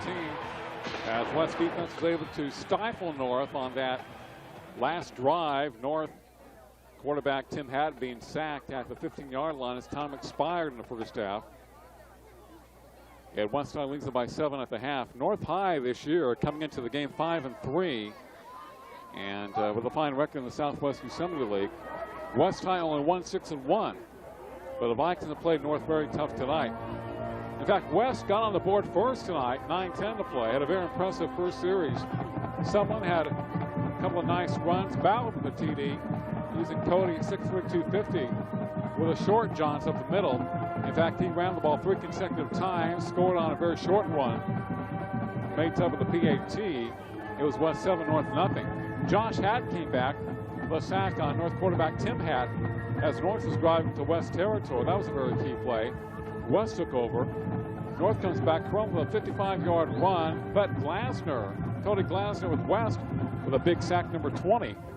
Daly's field goal is no good, but on the ensuing series, Maytubby, the quarterback for West High, fumbled, and the ball was taken out of his hand and run in for a touchdown by North. The PAT was no good. That time was West 7, North 6. Maytubby caught the North defensive backs playing very close to the line of scrimmage. I mentioned that prior to the play. I don't think anybody was beyond 8 yards from the line of scrimmage. Maytubby hit Glenn his wide receiver for the touchdown.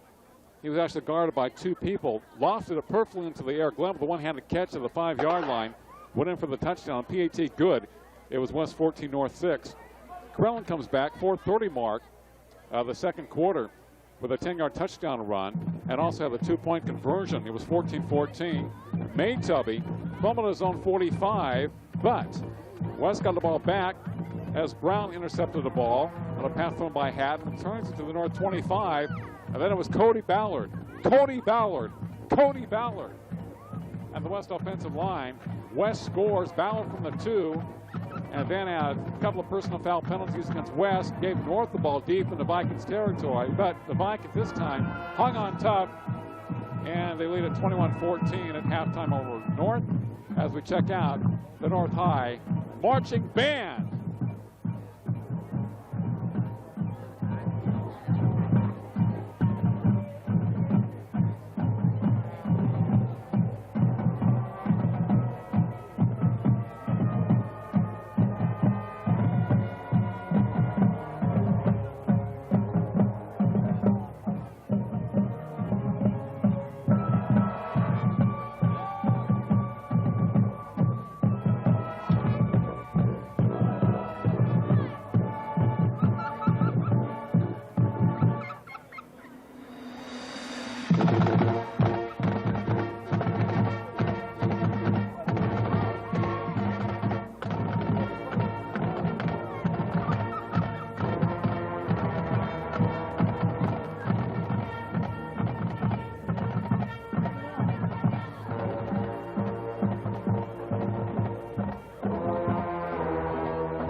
Always get the names and addresses of witnesses. Don't rely on busy police to do this for you. If injured, be sure to have a medical examination. Talk to an experienced lawyer before you talk to the insurance adjusters. If you'd like to know more, call or come by Chain Younger today and pick up your copy of the accident guide. Chain Younger. When you need us, we'll be there. We have been for over 60 years. Harold, this tape from Greece doesn't play. Around the world, there are many different formats for VHS tapes. So if you have problems with a tape from a foreign country, call Time Warner Productions. For $29.95, Time Warner Productions can convert the tape to a format that plays in your home VCR, or change your tape to any format from around the world. From quality copies of home videos, large quantity duplications, Harold, the tape's broken. or tape repair, Time Warner Productions is your best choice for video services. Holiday Ford Lincoln Mercury is clearing out the 98s. Now we have $1,000 cash back, plus 0.9% financing on Escorts, Contours, Mystiques, Tracers, and Rangers. Now that's real savings. How about a red carpet lease on a new 98 Explorer? Come in and buy one, and the first payment up to $500 is on us. Don't make a wrong turn. Make the turn for Lerdo Highway in Shafter. We're easy to get to from both the 5 and 99 freeways. Say habla español. Come to Holiday.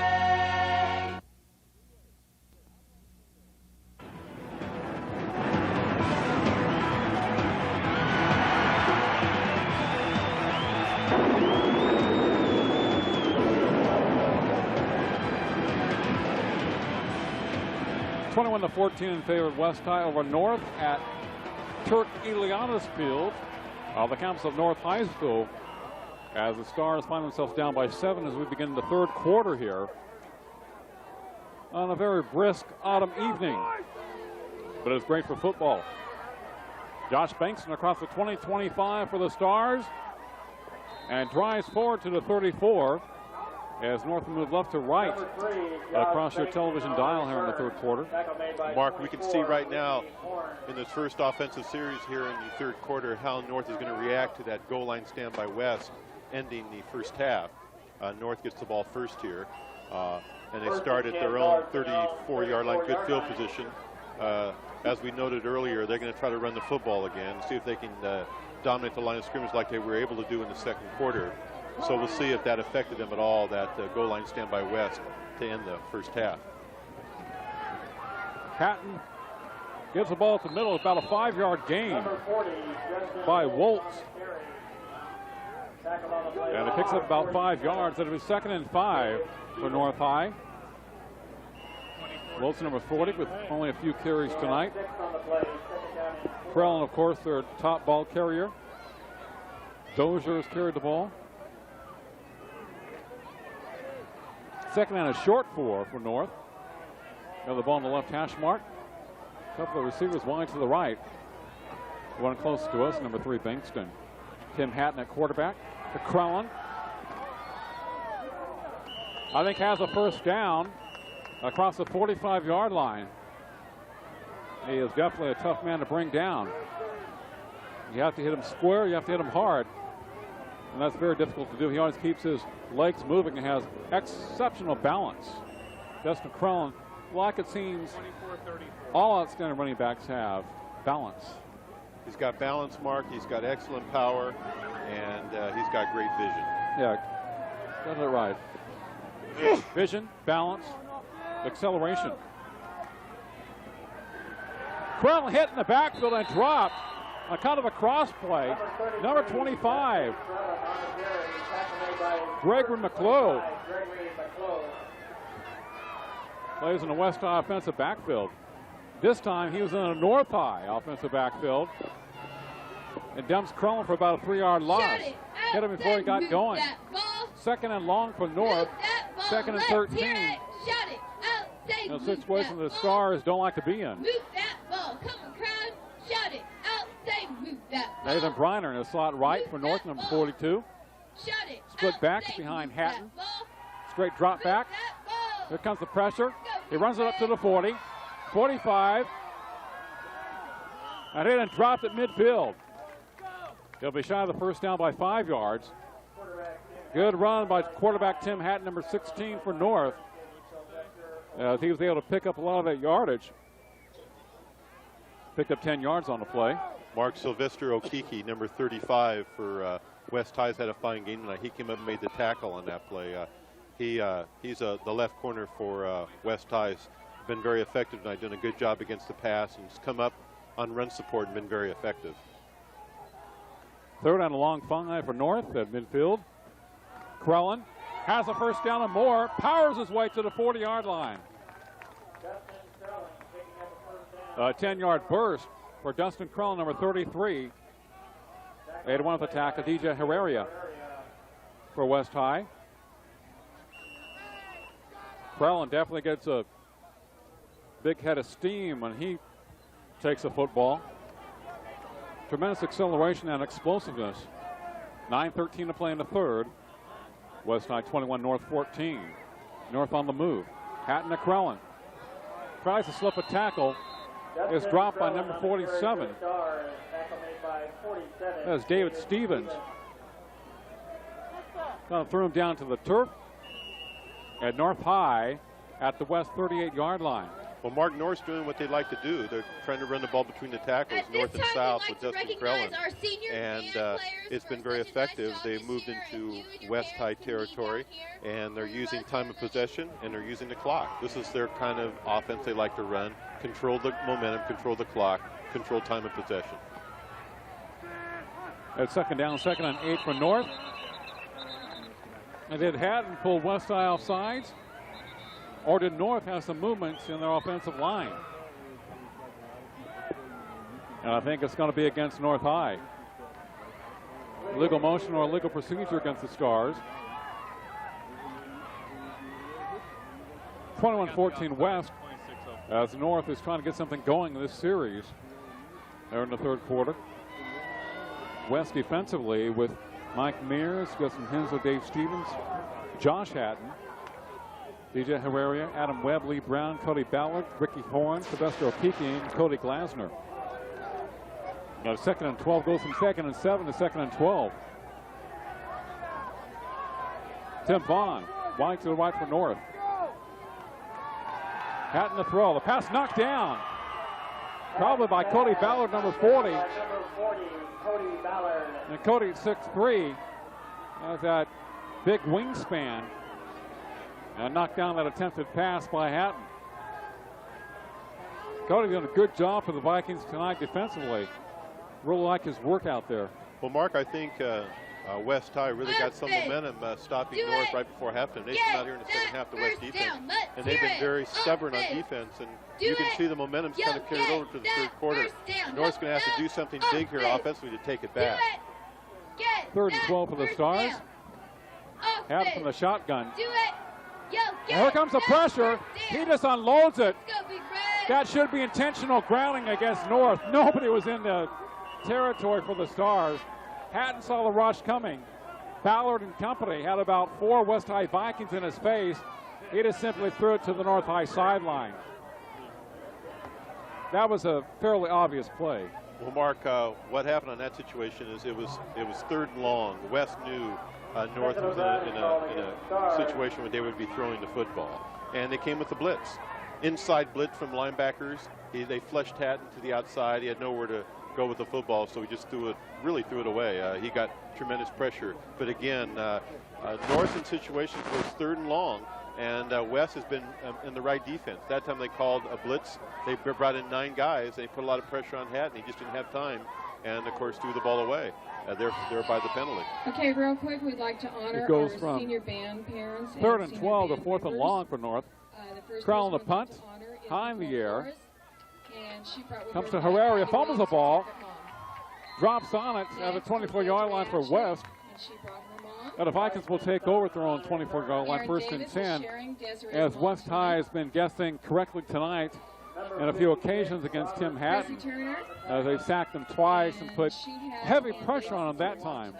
Well, I think now, after West came out here in the third quarter, Mark, with a big defensive stand, they've got to be in a position now to have some confidence, but they can't make any mistakes. It's one of the things this team's been bothered with this year, is they've made a lot of turnovers, a lot of mistakes in games. If they can play error-free football here in the second half, they have a good chance to win this football game. When Cody Ballard is involved, it definitely is heavy pressure on the quarterback. Someone to the outside, has some running room. 30.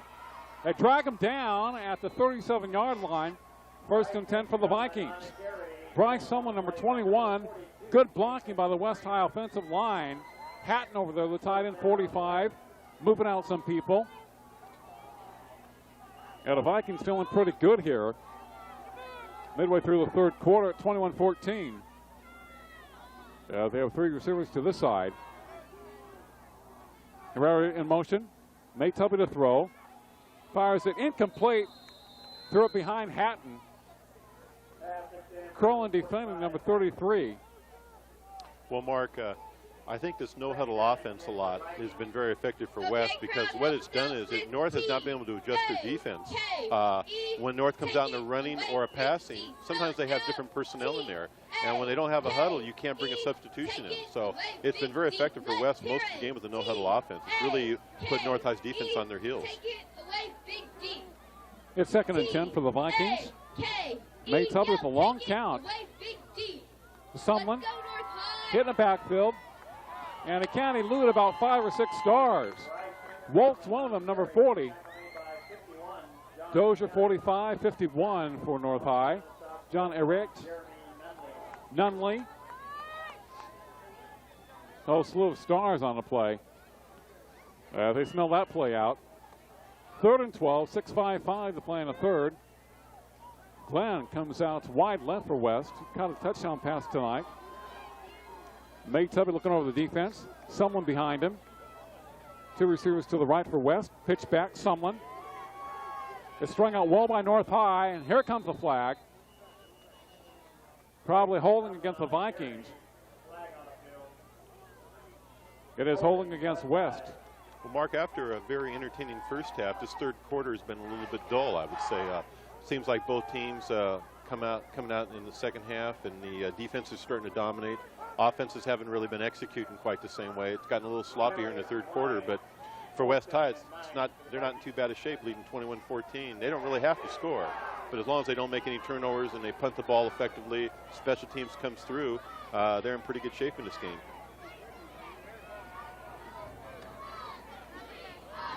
Nate Tubby to punt it, almost blocked. Ball comes to Bankston. That's why you have good athlete as a punter. That was a high snap to Nate Tubby. He just simply climbed the ladder and got the punt off. Some teams have a punter that's a lineman and they're not able to catch the ball if it's over their head or move left or right. Here you have a situation where your quarterback is probably one of your best athletes, if not your best athlete. And Nate Tubby goes up high to retrieve the ball and punts it away very quickly. Didn't have to take a lot of time. Some guys take 10 yards to get off the punt. Takes them forever to get set. 21-14 West, North with the ball at their own 31-yard line as Tim Hatton looks over the defense. Gives the ball to Crellin. The kind of slices his way across the 35 to about the 37.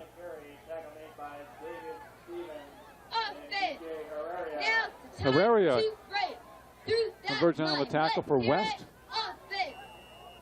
And David Stevens, number 47. Well, Mark Herrera is a very good defensive football player. He really has a nose for the football. He's been all over the field here in this football game. He's got great speed and quickness. Anticipates very well. Not a big player size-wise, but very quick and very agile, and really seems to have a nose for the football. Reminds me a lot of Gonzalez of Centennial, an outside linebacker. They're both about the same size, and they both anticipate so well.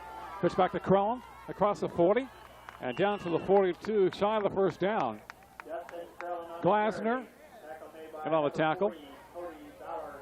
And Cody Ballard making the first hit for West High. It'll be 3rd and short for the Stars. And they'll cross the 40 at the 42-yard line. So North trying to get something going here as we head into the closing stages of the 3rd quarter tonight from Turk Eliadis Field. They're down by 7. Hatton to Crellin has a first down. Cross midfield to the 49 in West High territory. Dustin Crellin. Okiki making the tackle for West High. Crellin has a first down and more. Well, Mark, North's not going to go away from their bread and butter, and that's running the football. And they're going to run Crellin inside the tackles. they're still hoping to wear down that West defense, and there's still plenty of time left in this third quarter. Crown this year for 1,000 yards rushing. And adding that total tonight, has the ball across the 45 to the 44. The Vikings try to drag him down to no avail. Adam Well, 55. Mark, one of the other good blockers for North tonight's done a fine job is number 57, Jake Wood. He's 6'2", 230. A fine offensive lineman, done a good job in there tonight for North High. Jake Wood. For North, Briner, Nunley, Thomas, Branson, Wood, and Terrell. Inside handoff goes to about the 42-yard line. As Turney was running a deep pattern for North. That'd be third down about 5 for the Stars in West High territory, as we're under the 4-minute mark here in the third quarter. Mark, one of the things North High could do tonight they haven't really done is throw the ball on first down. You know, a lot of times what they've done tonight, Mark, is they've thrown the ball on 3rd and long when West is in the proper defense. And, you know, West knows they're going to be throwing 3rd and long, and they've been blitzing a lot. A lot of offenses, what they do to take away some of that blitz on the defensive side, they'll throw on first down. And I think North needs to mix it up a little bit more offensively. And if they're going to throw more on first down. And a pass the other side incomplete. It'll be 4th down for North High. So the West High defense becomes stingy on this series. It looks like North will be punting it away. Dustin Crellin standing back at his own 40-yard line. And we'll see if there's a possible fake with quarterback Tim Hatton 5 yards behind the line of scrimmage.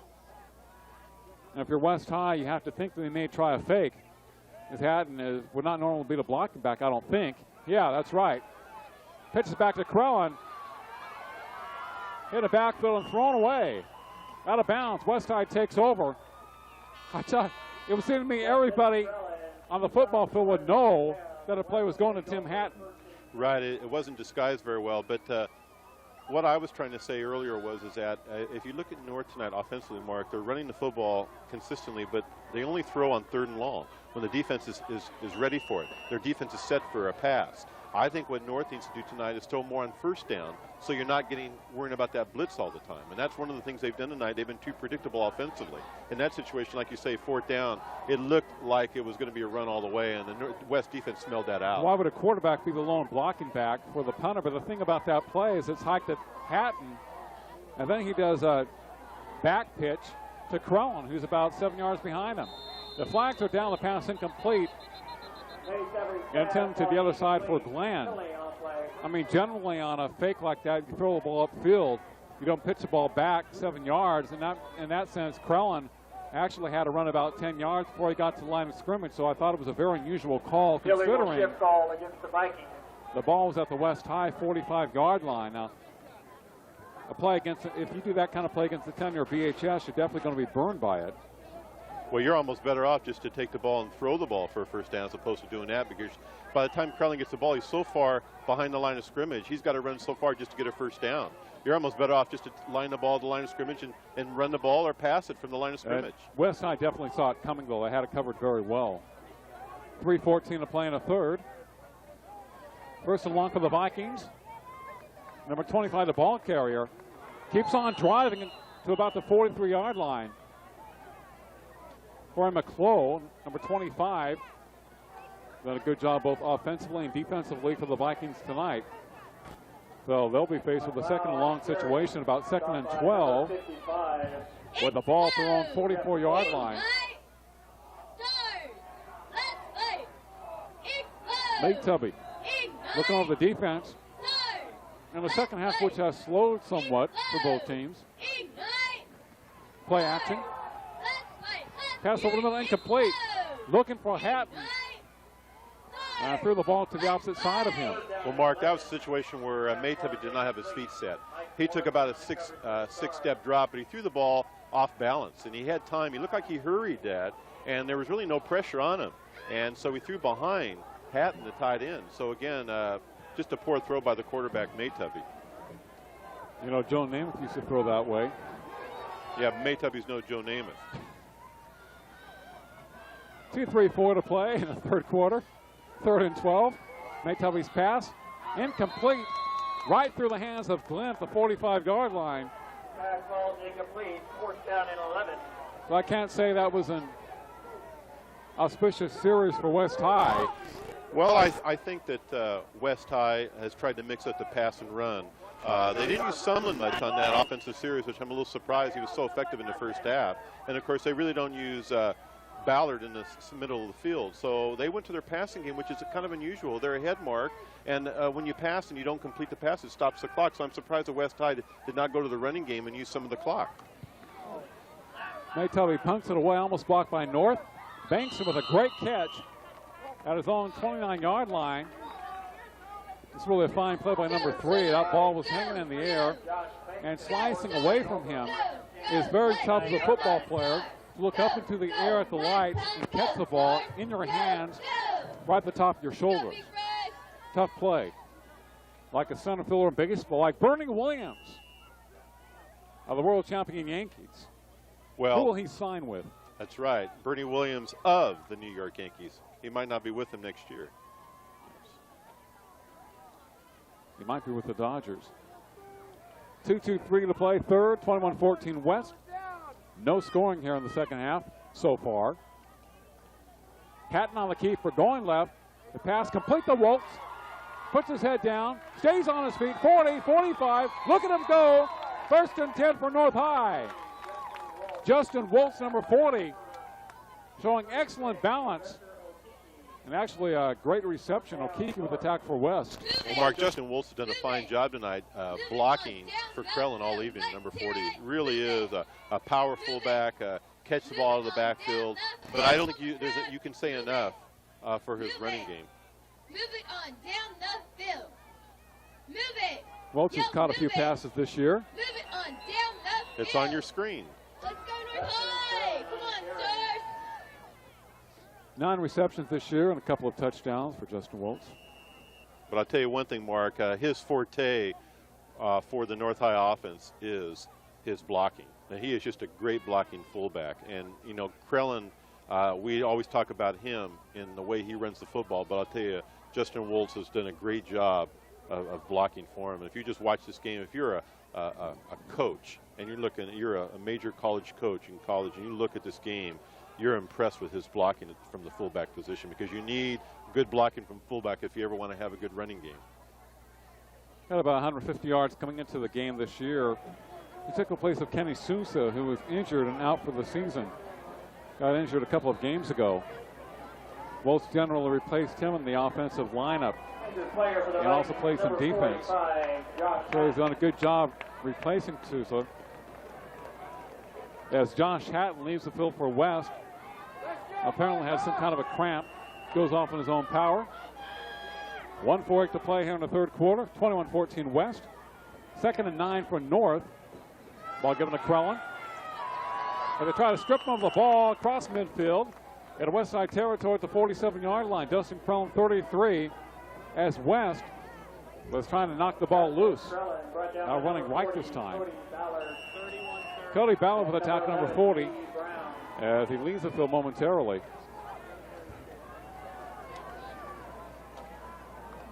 Third down and 4 for North. 2 receivers to the left, I formation. Woltz and Krellin behind Tim Hatton. Ball in the middle of the field.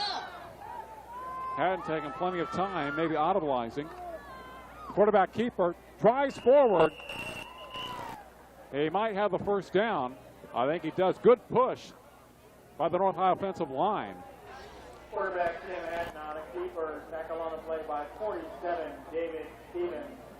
David Stevens that time on the stop for West High. 4th down and short, Mark. Oh, it's 4th down, okay. Just about a half yard to go, but you know, you could go to Justin Woltz to run the ball. It could be a quarterback sneak by Hatton, or you could give the ball to Krellin. I mean, you've got 3 options here to get a first down, so you know they're going to go for it. 25 seconds to play in the third. 4th and short for North at the West Side 45. Krellin, first down and more to the 40, 30. Really go the distance, throw it down the 15-yard line. 1st and 10 for the North High Stars. Kiki with a tackle for West, but Crellin just busting into the open. Mark, that was a 30-yard run by Crellin. He hurt his ankle a little bit on the tackle there when he got tackled. Just shook himself up a little bit. Somebody kind of arm tackled him. He fell a little bit on his ankle. But I'll tell you, just a fine running back, and he does a great job as the running back for North High. Great block by North at the line of scrimmage. Dozier hit and drops in the backfield and thrown for a loss. As Crellin has to leave for a play. As the third quarter comes to a conclusion. It's West High 21, North 14. And you're watching the Prep Football Game of the Week on CNN SI, Time Warner Cable Channel 52.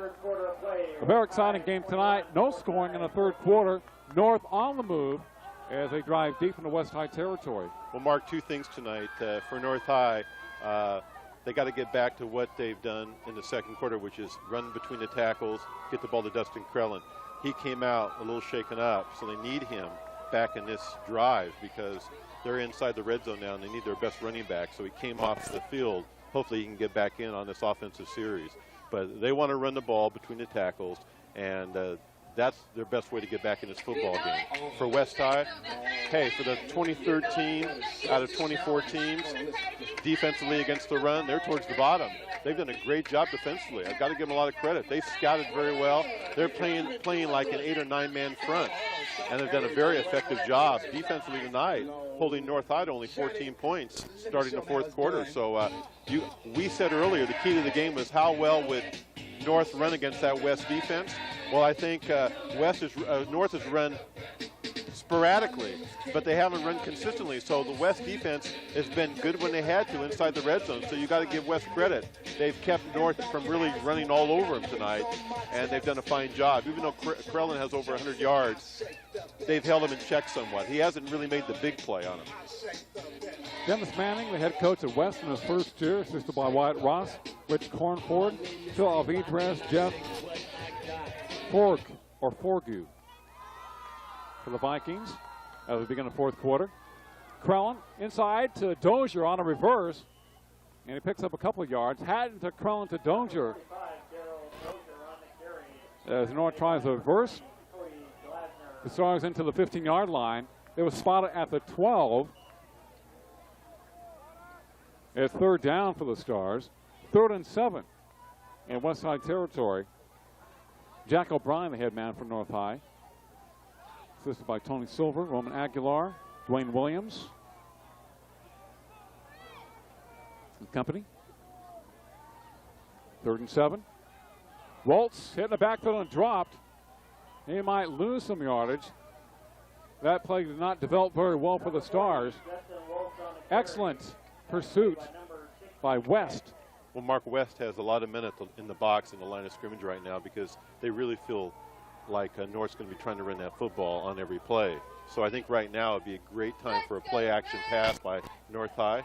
Hatton to look downfield to one of his receivers. Perfect time, Mark. Let's try a play-action pass here. I think it might be effective.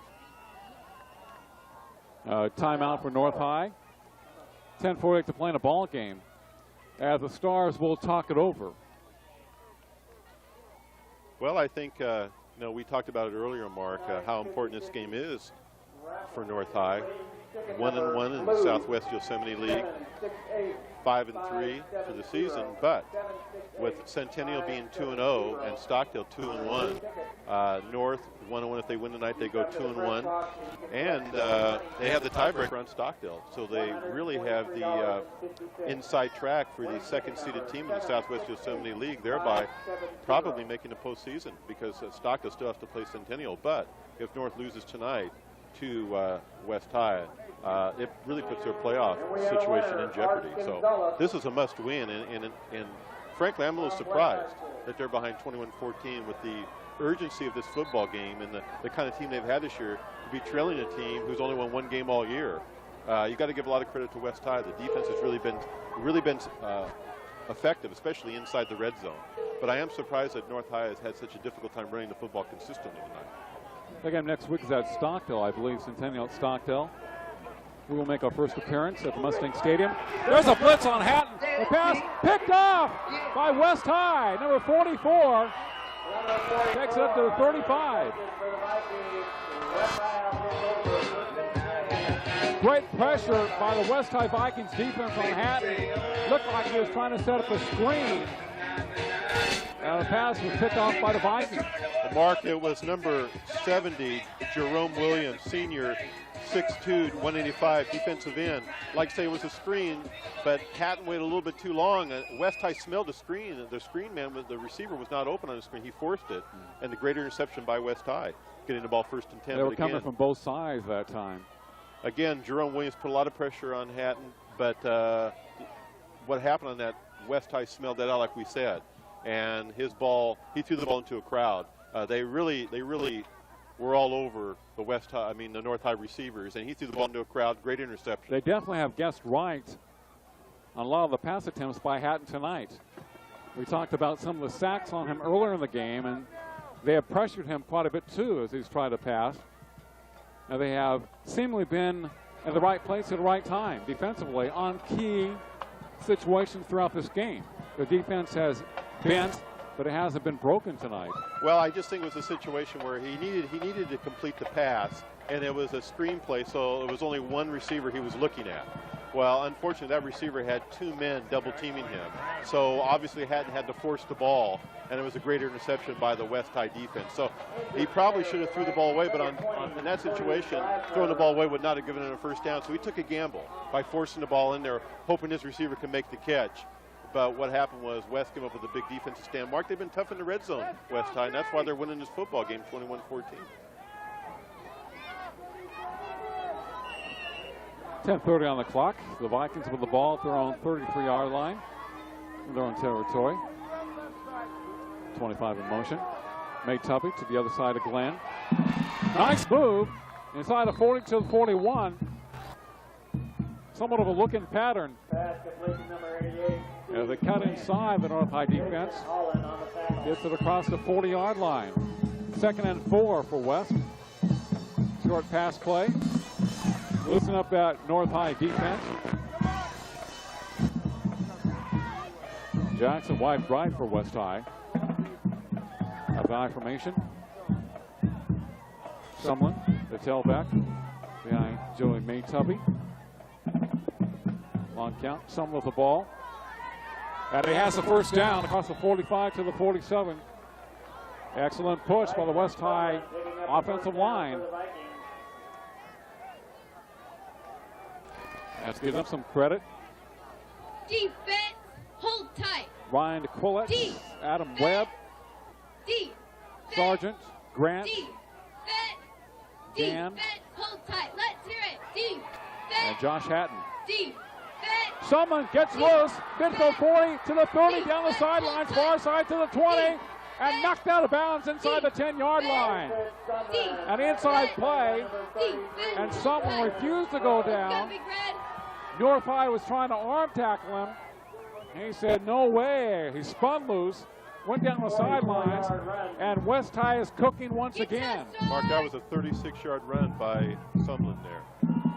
Again, West High knocking in at the door inside the red zone of North High.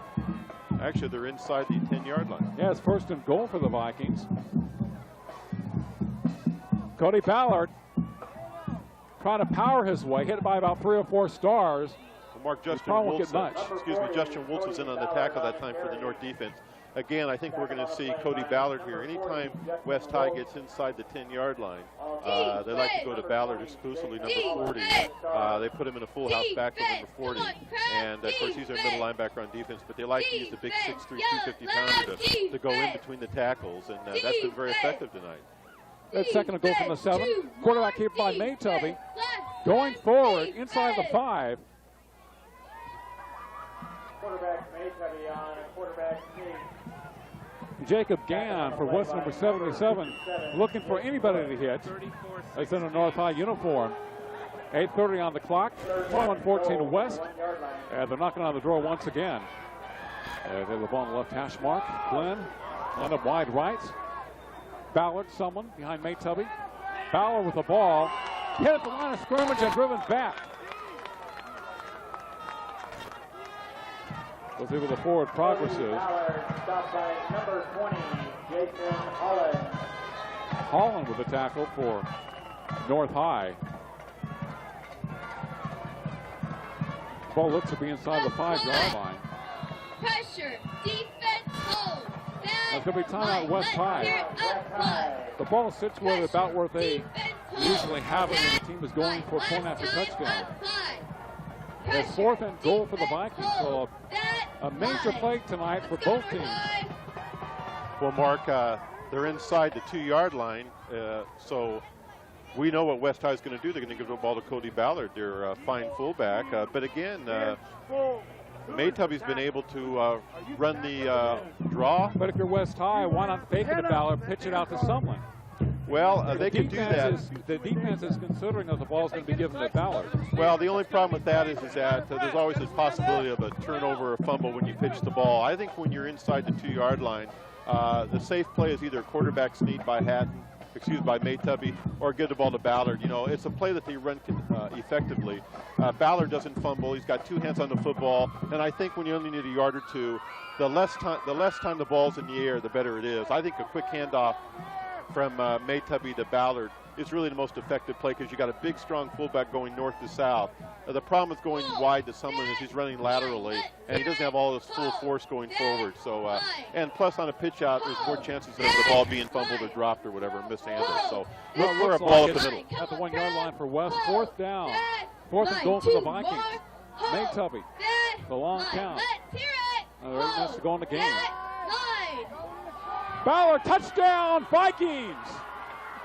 Cody Ballard off the right side, and things looking very dim for the North High Stars tonight as Cody punches in his 3rd touchdown tonight. Well, Mark, they're not very far, his touchdowns, but they're very effective. And like I say, when he gets inside the 5-yard line, actually even the 10-yard line, they give the ball to Cody Ballard. And they like to rest him because, you know, he plays defense the whole game. And he's really not able to run the football a lot offensively. So they just use him when they get inside the red zone. And he's very effective, rested. And he just is such a power fullback, it's hard to stop him. And Maytubby, 4 out of 4 PATs tonight. Perfect. He's an excellent kicker. 28-14 West. 7:55 on the clock. North has to score twice tonight before this game is over with. Well, Mark, great running tonight by Sumlin, who got him in position at time to score. He's had a good game tonight running the football, but Ballard's been very effective inside the red zone, especially inside the 10. You know, with 3 touchdowns tonight, all short runs. But as we noted earlier, you can't say enough about the West High offensive line. They're doing a great job. But again, both these teams have struggled defensively against the run. North High is number 21 out of 24 teams giving up yards on the ground. So they've given up almost 1,600 yards on the ground this year. And of course, West High has given up almost 2,000. So both these teams coming into this game have been weak against the run. And it seems like tonight West High has really exploited the weakness of the Stars, which is their defensive stand against the run. But West High tonight has played extra men inside the box, Mark. They've done a fine job of playing up at the line of scrimmage. Crellin has had some good games, but West is really stiffened in the red zone. That's been the difference. Well, I think West High has passed the ball more effectively than North tonight. The Vikings defense has put pressure on key plays in attack, either sacked them or forced them to hurry throws. As the ball comes to Dozier. That's a good opening, 30-35 and down for 37. Number 45, Darryl Dozier. So North High will take over, 1st and 10. Well, Mark, one of the problems you have right now, if you're North High, they're a running team, and they're 2 touchdowns behind. That's really the problem. With 7:48 left in the football game, they really can't afford just to run the ball down the field like they were doing earlier. They've got to score quickly. So really, Hatton is going to have to put the ball in the air. He's completed over 50% of his passes. He's thrown for 11 touchdowns, so he can do it. He's going to have to spread the field and put that ball in the air. The 3rd out. Waltz, Crellin, down Tim Hatton. Option to Crellin, other side, 30-35. Jumps up in the air and goes to about the 42. That's always somewhat of a dangerous play. A very short gain. So he ran wide, but only gained about 4 yards. And North High has to pick up more chunks of yards than that, down by 14. They haven't really run the option very much this evening. 7:20 to play in the ball game. Vaughn brings in a play for Hatton. 2nd and 6. On the scoreboard clock tonight, the to-go sign has not worked. 2nd down and to go. We have to guess. Hatton to throw. The pressure is on. Now he gets away from the rush. Goes to the right sideline. Has a first down. In front of the West High bench at the 40-yard line in West High territory. Check that as a midfield. Close to midfield. That is a first down for the Stars. Adam Webb with the tackle for the Vikings. First down for the Stars at midfield. Well, Mark, so far the first 2 plays of this offensive drive by North High have been 2. One's going to run now. The last play was a pass. So I think they're going to try to throw the ball as much as they can to save some time on the clock. Hatton to throw. Flag is down. He decides to run it, gets up to about the 46 in West High territory. But most likely holding against North High. The flag was thrown in that vicinity. And it is holding against the Stars. As some of the fans from North High beginning to leave the stands at the 6:26 mark here in the 4th quarter. Don't give up so soon. Plenty of time left. Of course, John Elway's not the quarterback, the king of comebacks. Well, it seems, Mark, that the timing of the North High offense has not been very good tonight, especially in the passing game. They've really struggled. Hatton came in tonight throwing the ball very effectively. He's been very efficient, like I said, over 50%. But tonight, it doesn't seem like the passing game has really gotten off the ground at all. The running game's been good, but the passing game has just, the timing has just not been there tonight. Ball given to Crawl on the other side. Falls his blockers. Midfield 50. And crosses the original line of scrimmage. But Westside did a good job of kind of swinging out the play, not allowing him to get loose for a big yardage. Garcia making the tackle for West High.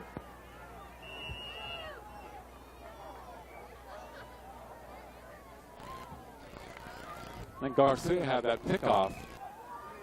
INT for West. 5-5-5 to play in a ball game. North down 20-14. 2nd and 9 for the Stars. And midfield play action. Hatton to throw. The pass incomplete. Right through the hands of Justin Wilson, number 40. Hatton had to unload it very quickly. He was going back and had to throw the ball. West High has done a great job putting extreme pressure on him tonight. That's extreme with the capital X. Well, Mark, Lee Brown, the outside linebacker, again, blitzed on the play. And again, Hatton had to get rid of the ball maybe before he wanted to, but Wilson was open, but he just dropped the ball. Again, anytime it's a situation where they know North is going to throw the ball, they come with extra linebackers. They come in with the blitz. Well, they have guessed right a lot. They have been burned. Vaughn line it wide left, Hatton to throw. The pass incomplete. Hit Vaughn in the wrong place in his hands. North High receivers have dropped 2 consecutive passes right to him. It wasn't to the left, it wasn't to the right, it wasn't too high. It hit him maybe in the wrong spot. Yeah, in that situation, West was in their regular 3-4 defense, Mark, and they had an extra defensive back. But again, Hatton had time to throw, made a perfect pass, the receiver just dropped it. But it's a situation where sometimes they go in their 3-4 defense, other times they come with the package blitz. So you never know what West is going to do. He's really kept Hatton off balance tonight, their defense. Hatton remains in the shotgun for North High, looking left. Here comes the pressure. He loses it momentarily, fires it complete to Crellin at the 35. First down for North High. He's out of bounds. Mark, great play by Hatton that time. He was getting pressured. He stepped up in the pocket, made a nice throw down the left sideline to Crellin, our leading receiver. Crellin picks up a first down. Again, you got to give a lot of credit to Hatton. Individual ability that time, to really make that play happen.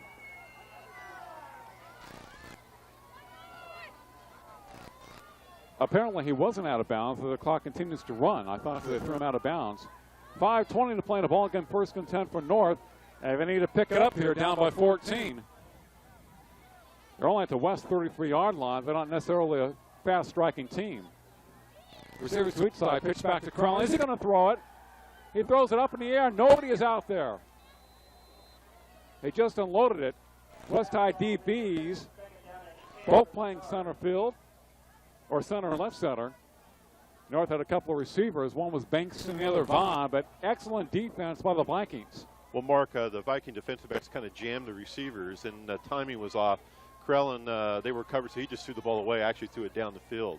But Bankson was the closest offensive receiver to the ball, but had no chance to make the play. Again, the West defense was not fooled. The corners did not come up. They did not bite on that play. Stayed in their man coverage, did a good job defensively. Look at a shotgun. Hatton looking right, fires it, incomplete. Off the hands of Banks, looked to be a little high, but I still think it should have been caught. And a pass incomplete. I'll tell you one thing, the receivers of North High are definitely not helping out Hatton tonight. They're not making them look good. No, again, that's a play the receiver could have had. They've dropped a lot of balls tonight, or balls they really could have had, and they haven't made the plays. They're just not really a passing team. I mean, they're throwing the ball tonight, but they really like to run the football. And you can see tonight when they try to throw the football, they just don't have the kind of team that really has that kind of cohesiveness that you need to throw the ball consistently. 3 drops in the last 4 passes. Krellen from the backfield, 30-yard line, 25, down the sidelines, 20, and thrown out of bounds from the shotgun. They handed the ball off to Krellen from the shotgun, and he made an excellent run inside of 15 to Mark, about the 10-yard line. That was a 20-yard run there by Krellen, Mark, but the thing I like about that play was, the best thing about it is it stops the clock because he gets out of bounds. It's very important for North High right now, no matter how many yards you gain, you've got to get out of bounds to stop the clock because they need 2 scores. 1 score won't do them any good, and they've got to be able to score here without using all the time on the clock. Krellen to the right side, kind of jammed, stays on his feet, driving towards the end zone. Great run by number 33, Dustin Krellen. When everybody seems to slow down, seems exhausted, he keeps on running hard. 4:30 to play in the ball game. North down 28-14 to the Vikings. And North is knocking on the door inside the 5-yard line at the 3. It is second and goal for the Stars. Vaughn wide left. High information for North. Hatton calling signals. Ball to the right hash mark. Ball given to Krellen. He's into the end zone. Touchdown, North High. Mark, again, Krellen went off left tackle. He ran behind Jake Wood, who made a fine block there, the North High offensive lineman. But the West High defense looks a little tired now, so North has them where they want them. You get an extra point here. You get back into the game, 28-21. If you're North High, Mark, the question now is, do you do an onside kick? You've got a little over 4 minutes left in the game, or do you try to stop West High and then get the ball back? I think you have to try an onside kick because I don't know if they're going to have enough time to do much. And the kick is up and it's good. A very important PAT by number 22 for North.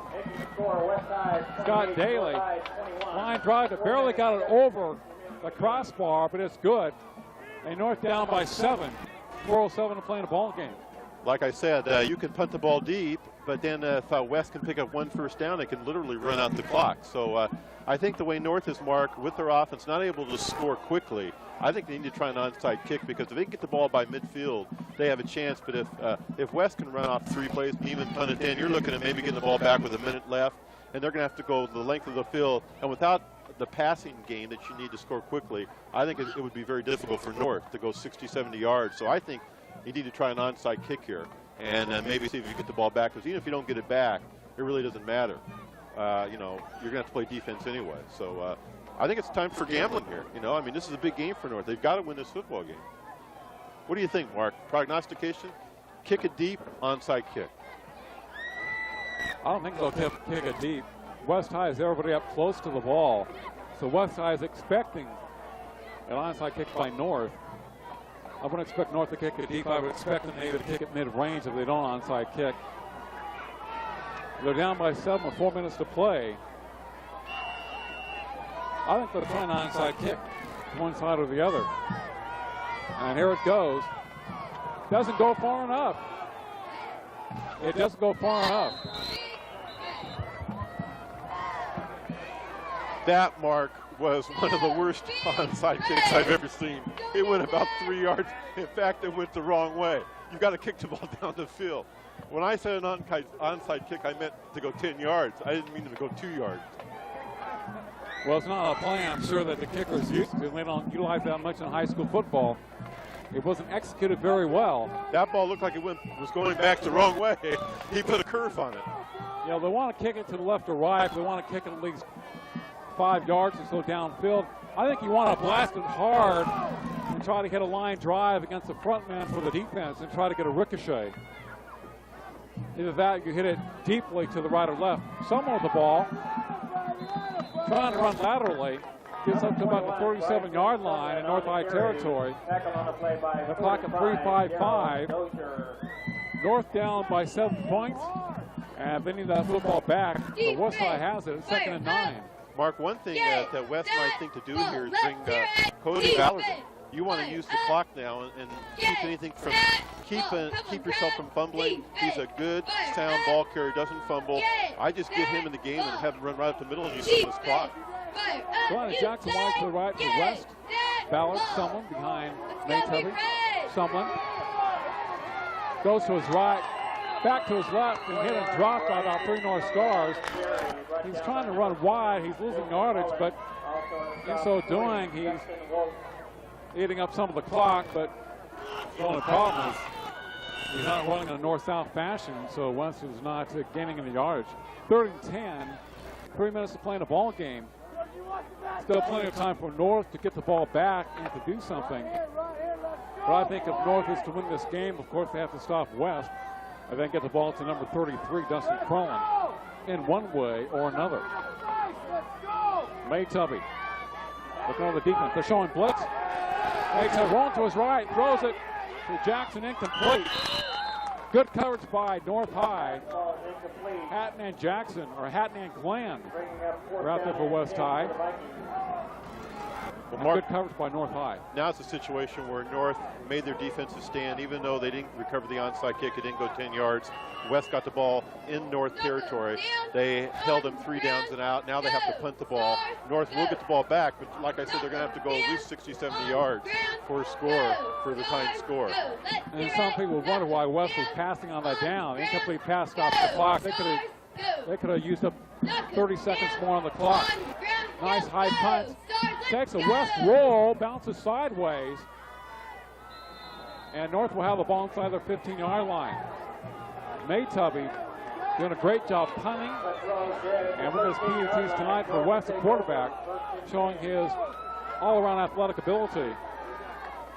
It'll be up to the West High defense. Now their defense, of course, has not been able to do the job for most of the year, being one of the most porous defenses in the area, but now they have to take a stand. The Vikings defense, it's all up to them. It makes a big play tonight, though. With excellent pressure on Hatton, the quarterback. They made the big plays at the right times this evening. 2:29 on the clock, and some movements in the line. Hatton once again line up in a shotgun for North High. And Crowland line up in a slot. 5 yards against West for encroachment.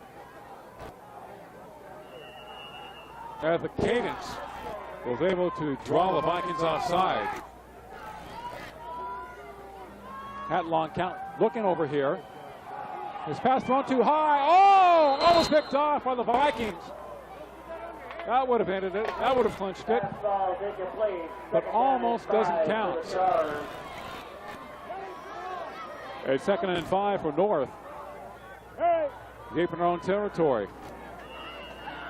Mark Bond, the receiver, is only 5'7", and Hatton was throwing the ball like he was 6'5". He was way overthrown, so got to get that ball down. Throw the ball down, especially when the receiver's Vaughn's only 5'7", and he's shifted out here wide left.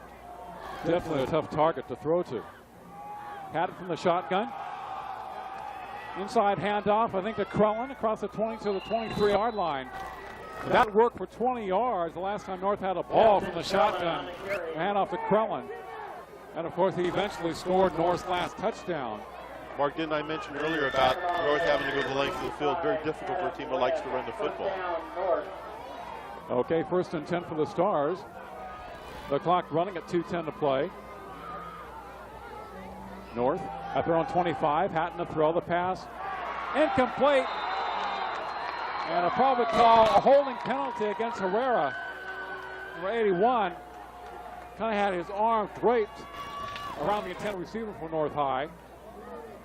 The pass was right on the money by Hatton. And DJ Herrera, yeah, Mark, it looked like he made contact before the ball got there. So pass interference on that. That's going to help North High because not only does it give them a first down, it also stops the clock. And they're moving the ball down the field, and now the clock's not running. That's what you want. You want to move the ball, get out of bounds, use as least amount of the clock as possible, and save some of your timeouts. Maybe we can have another of those fantastic finishes. North High at their own 40-yard line, 1st and 10, 2:05 to play. They benefit from that penalty against West High. Hatton looking this way. Here comes the pressure. The pass incomplete. Just off the fingertips of Dustin Crellin at midfield. He could have had that one, but I'm sure he'll have another chance tonight. 1st and 10, call it 2nd and 10 for North. They're at their own 40-yard line. 60 yards away from Pater. And if they score, will they go for the single PAT or the double PAT? I'm sure it depends on how much time is left. I'd go for the 2-point conversion. Larger one a tie. Don't let it down.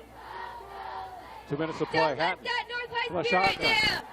Pretty good protection. The pass complete to Crellin at the 45-yard line. Short gain, long pass into 5 yards. It'll be 3rd and 5 for North. No, Mark, if North did score, I'd go for the conversion to tie the game because a tie won't hurt him too much. With Stockton having to play Centennial and a possible loss there, they're still in good shape for the playoffs. So I'd go for the tie. Have the 1 loss and 1 tie. Play it safe. Hatton throws it incomplete. Kind of wobbled it out to Bankston. Looks like he should have had that one, but it went off his fingertips and out of bounds. Boy, Mark, these North receivers have dropped so many passes tonight. Hatton's thrown the ball very well. And I tell you, some of those balls really should be caught. I mean, it's just killing their offense, missing a lot of those passes. They're perfectly thrown balls. That would have been a first down there. And again, incomplete pass. And it's really do or die now, 4th down. 4th and about 4. Last play of the game for him. If they don't make it, this is it. Hatton from his own territory. The pass complete. First down for North by about a yard. Number 86, Tim Vaughn. And the Stars keep this drive alive. 1:24 on the clock. Nice route by Vaughn. Good throw by Hatton in the clutch and the pressure. And the money cooker. Let's keep it moving, North High. And they gain a first down by a yard. So North High, the West High 49-yard line. Go. We want a victory. 1:24 on the clock. Go. You say go. And the clock is stopped. Hatton from the shotgun. Go. From the 45. Go. Pretty good time. He'll run it. Midfield 50. 45. And to the West High 42-yard line. Good pickup by Hatton. Gained about 8 yards. Timeout. 1:13 on the clock. Mark, sometimes. That a score is West High 28, North 21. This is the Prep Football Game of the Week on CNN SI, Time Warner Cable, Channel 52.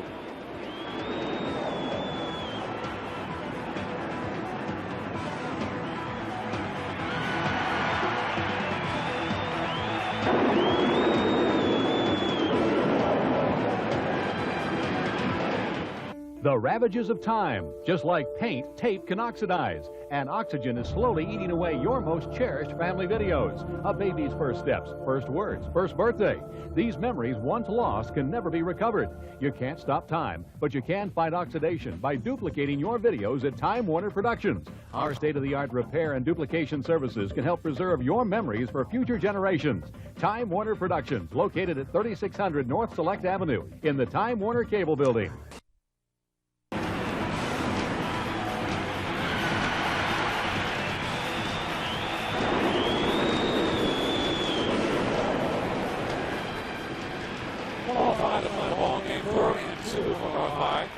It's always the North High receivers have dropped numerous passes from by Hatton.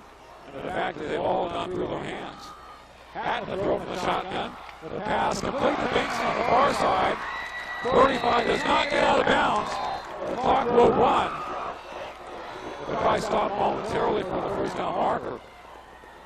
Mark, one thing North has to do now on first down is, if nobody's open, Hatton has to throw the football away. You do not want to run the football here because it's going to take too much time off the clock.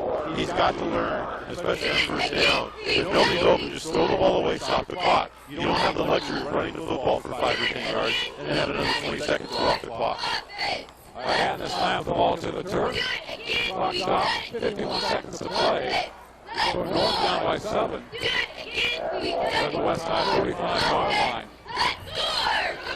Have to score a touchdown. Field goal not do them any good. Well, Mark, one thing they're going to do is they're going to have to go deeper with their pass plays. With no more timeouts, I don't think they have any more left. They might have one more, I'm not sure. But they're only at the 35-yard line with 51 seconds. They have to get the ball deeper downfield instead of the little short sideline passes. Bond flank wide left. Slot left is Collins. Hatton the shotgun, throwing on virtually every play. Here comes the pressure, and he goes down! West has been coming. And they sack him for the first time in a while.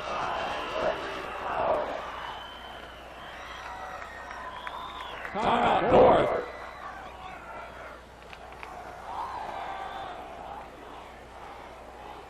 .42 seconds on the clock. And 1-5 West High territory at the 43-yard line. Mark, that was great pressure by the West defensive line. Again, knowing North has to throw on every down, and it came with a blitz package, and they put a lot of pressure on him. They can't do it for a nice loss. You can't say enough about West High. They just did a fine job. But one thing they've done tonight, Mark, they've come up with the big plays defensively. They've given up some yards. They've stretched a little bit. They've bent. But they haven't broken, and that's really been the story tonight for West High defense. I think you got to give them a lot of credit. They haven't given up. They played hard, and they've come up with a big play tonight, time after time.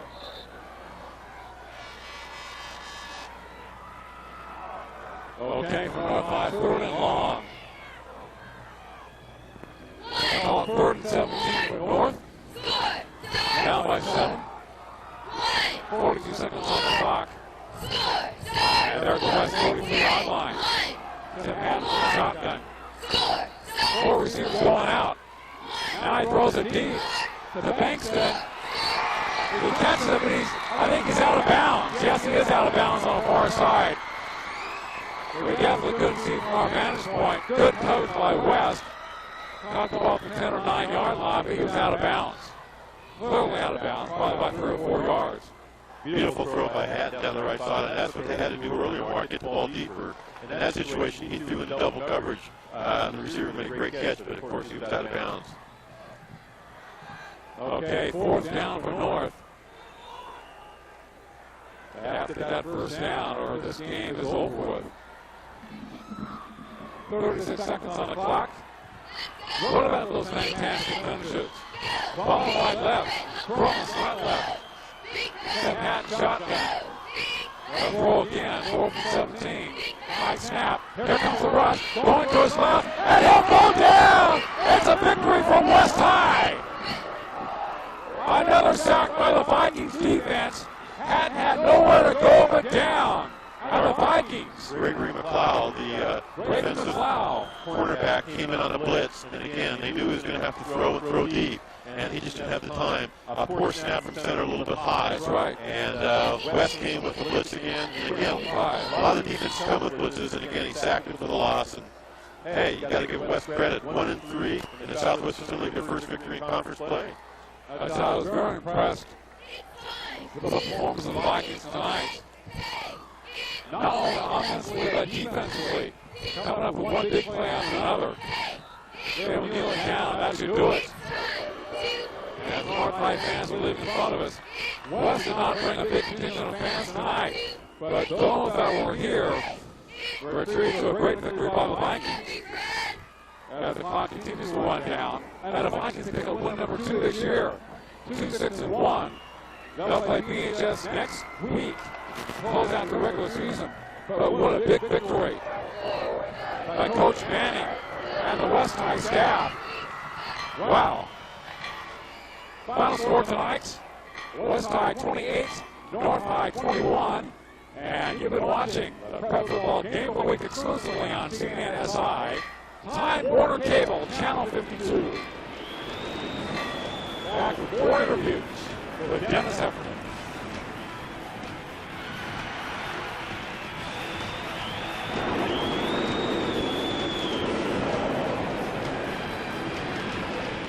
The ravages of time, just like paint, tape can oxidize, and oxygen is slowly eating away your most cherished family videos. A baby's first steps, first words, first birthday. These memories, once lost, can never be recovered. You can't stop time, but you can fight oxidation by duplicating your videos at Time Warner Productions. Our state-of-the-art repair and duplication services can help preserve your memories for future generations. Time Warner Productions, located at 3600 North Select Avenue, in the Time.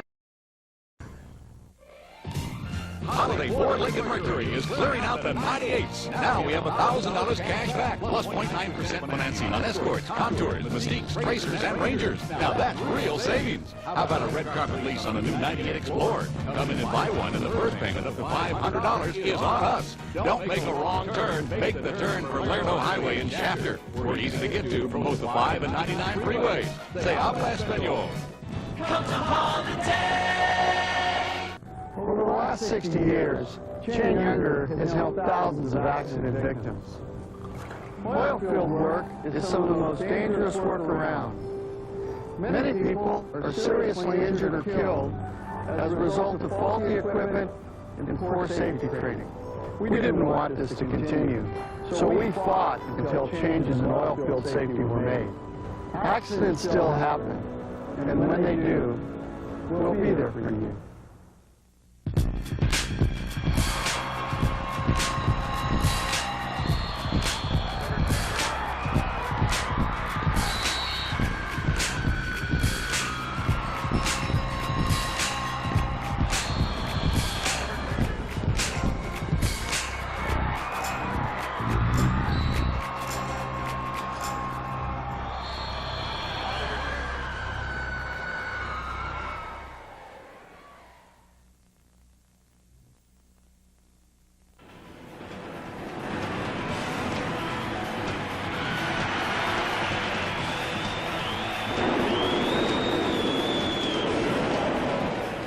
Hi, we're here on the post-game show with the final score, West High 28 and North High 21. We're here with the winning coach.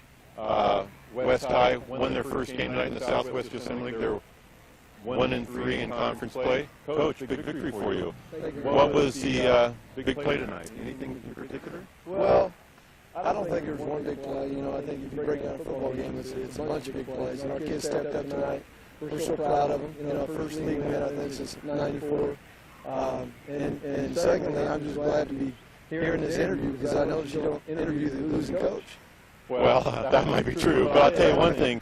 Defensively, I thought your team really did a great job, especially in the red zone. It seemed like they come up with a lot of big plays, especially right before halftime. They really came up with some big plays there defensively. Yeah, they stepped up big, no question about it. And kids worked hard all week, you know. They're just looking forward to this win. I think they just felt it and went after it tonight for hard for 4 quarters. And you know, I think there's so many kids that had a great game. I think when we watch film, it's going to be pretty exciting to watch it. Yeah, I think offensively, you know, Sullivan did a fine job, but also when you get by the goal line, especially in the red zone, Cody Ballard becomes very effective and is a really strong running back in the middle. Is that game plan to put him in there when you get by the end zone? I'll tell you what, Cody Ballard has stepped it up for us offensively, and we were using him on defense, but he's really stepped up the last couple of weeks and just kind of refused to go down, and he's a load. I'll tell you what, I don't know how big he is and how much he weighs, but he's a load. Well, I'll tell you also, I thought the passing game was very effective tonight. You know, Maytubby came up with some big pass plays when you really needed him. Talk to me a little bit about him and the way he's matured as a quarterback. Well, I'm just happy for Joe because he's having a great year.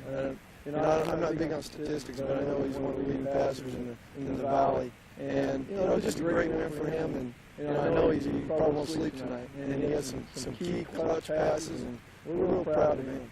I notice also you have a lot of juniors on your ball club, so this bodes well for next year. A lot of confidence tonight, and I'm sure you look pretty good for next year with a lot of players coming back. Yeah, I think we have 11 starters on the starting, and I think our JVs look pretty solid. It's exciting. It's new times for West High, and I'm just proud to be here. And we're going to start packing in the crowds too, right? Well, you know, I think up until the last game, the crowds were coming, and they'll come back. I think once they realize that we're going to play some football, they'll come back. Well, Coach, congratulations. Great game tonight, and good luck the rest of the year. All right, that's the end of our post-game show. Final score, West High 28, North High 21. This is Dennis. Sayonara. We'll see you next week on Time Warner Cable, Channel 52.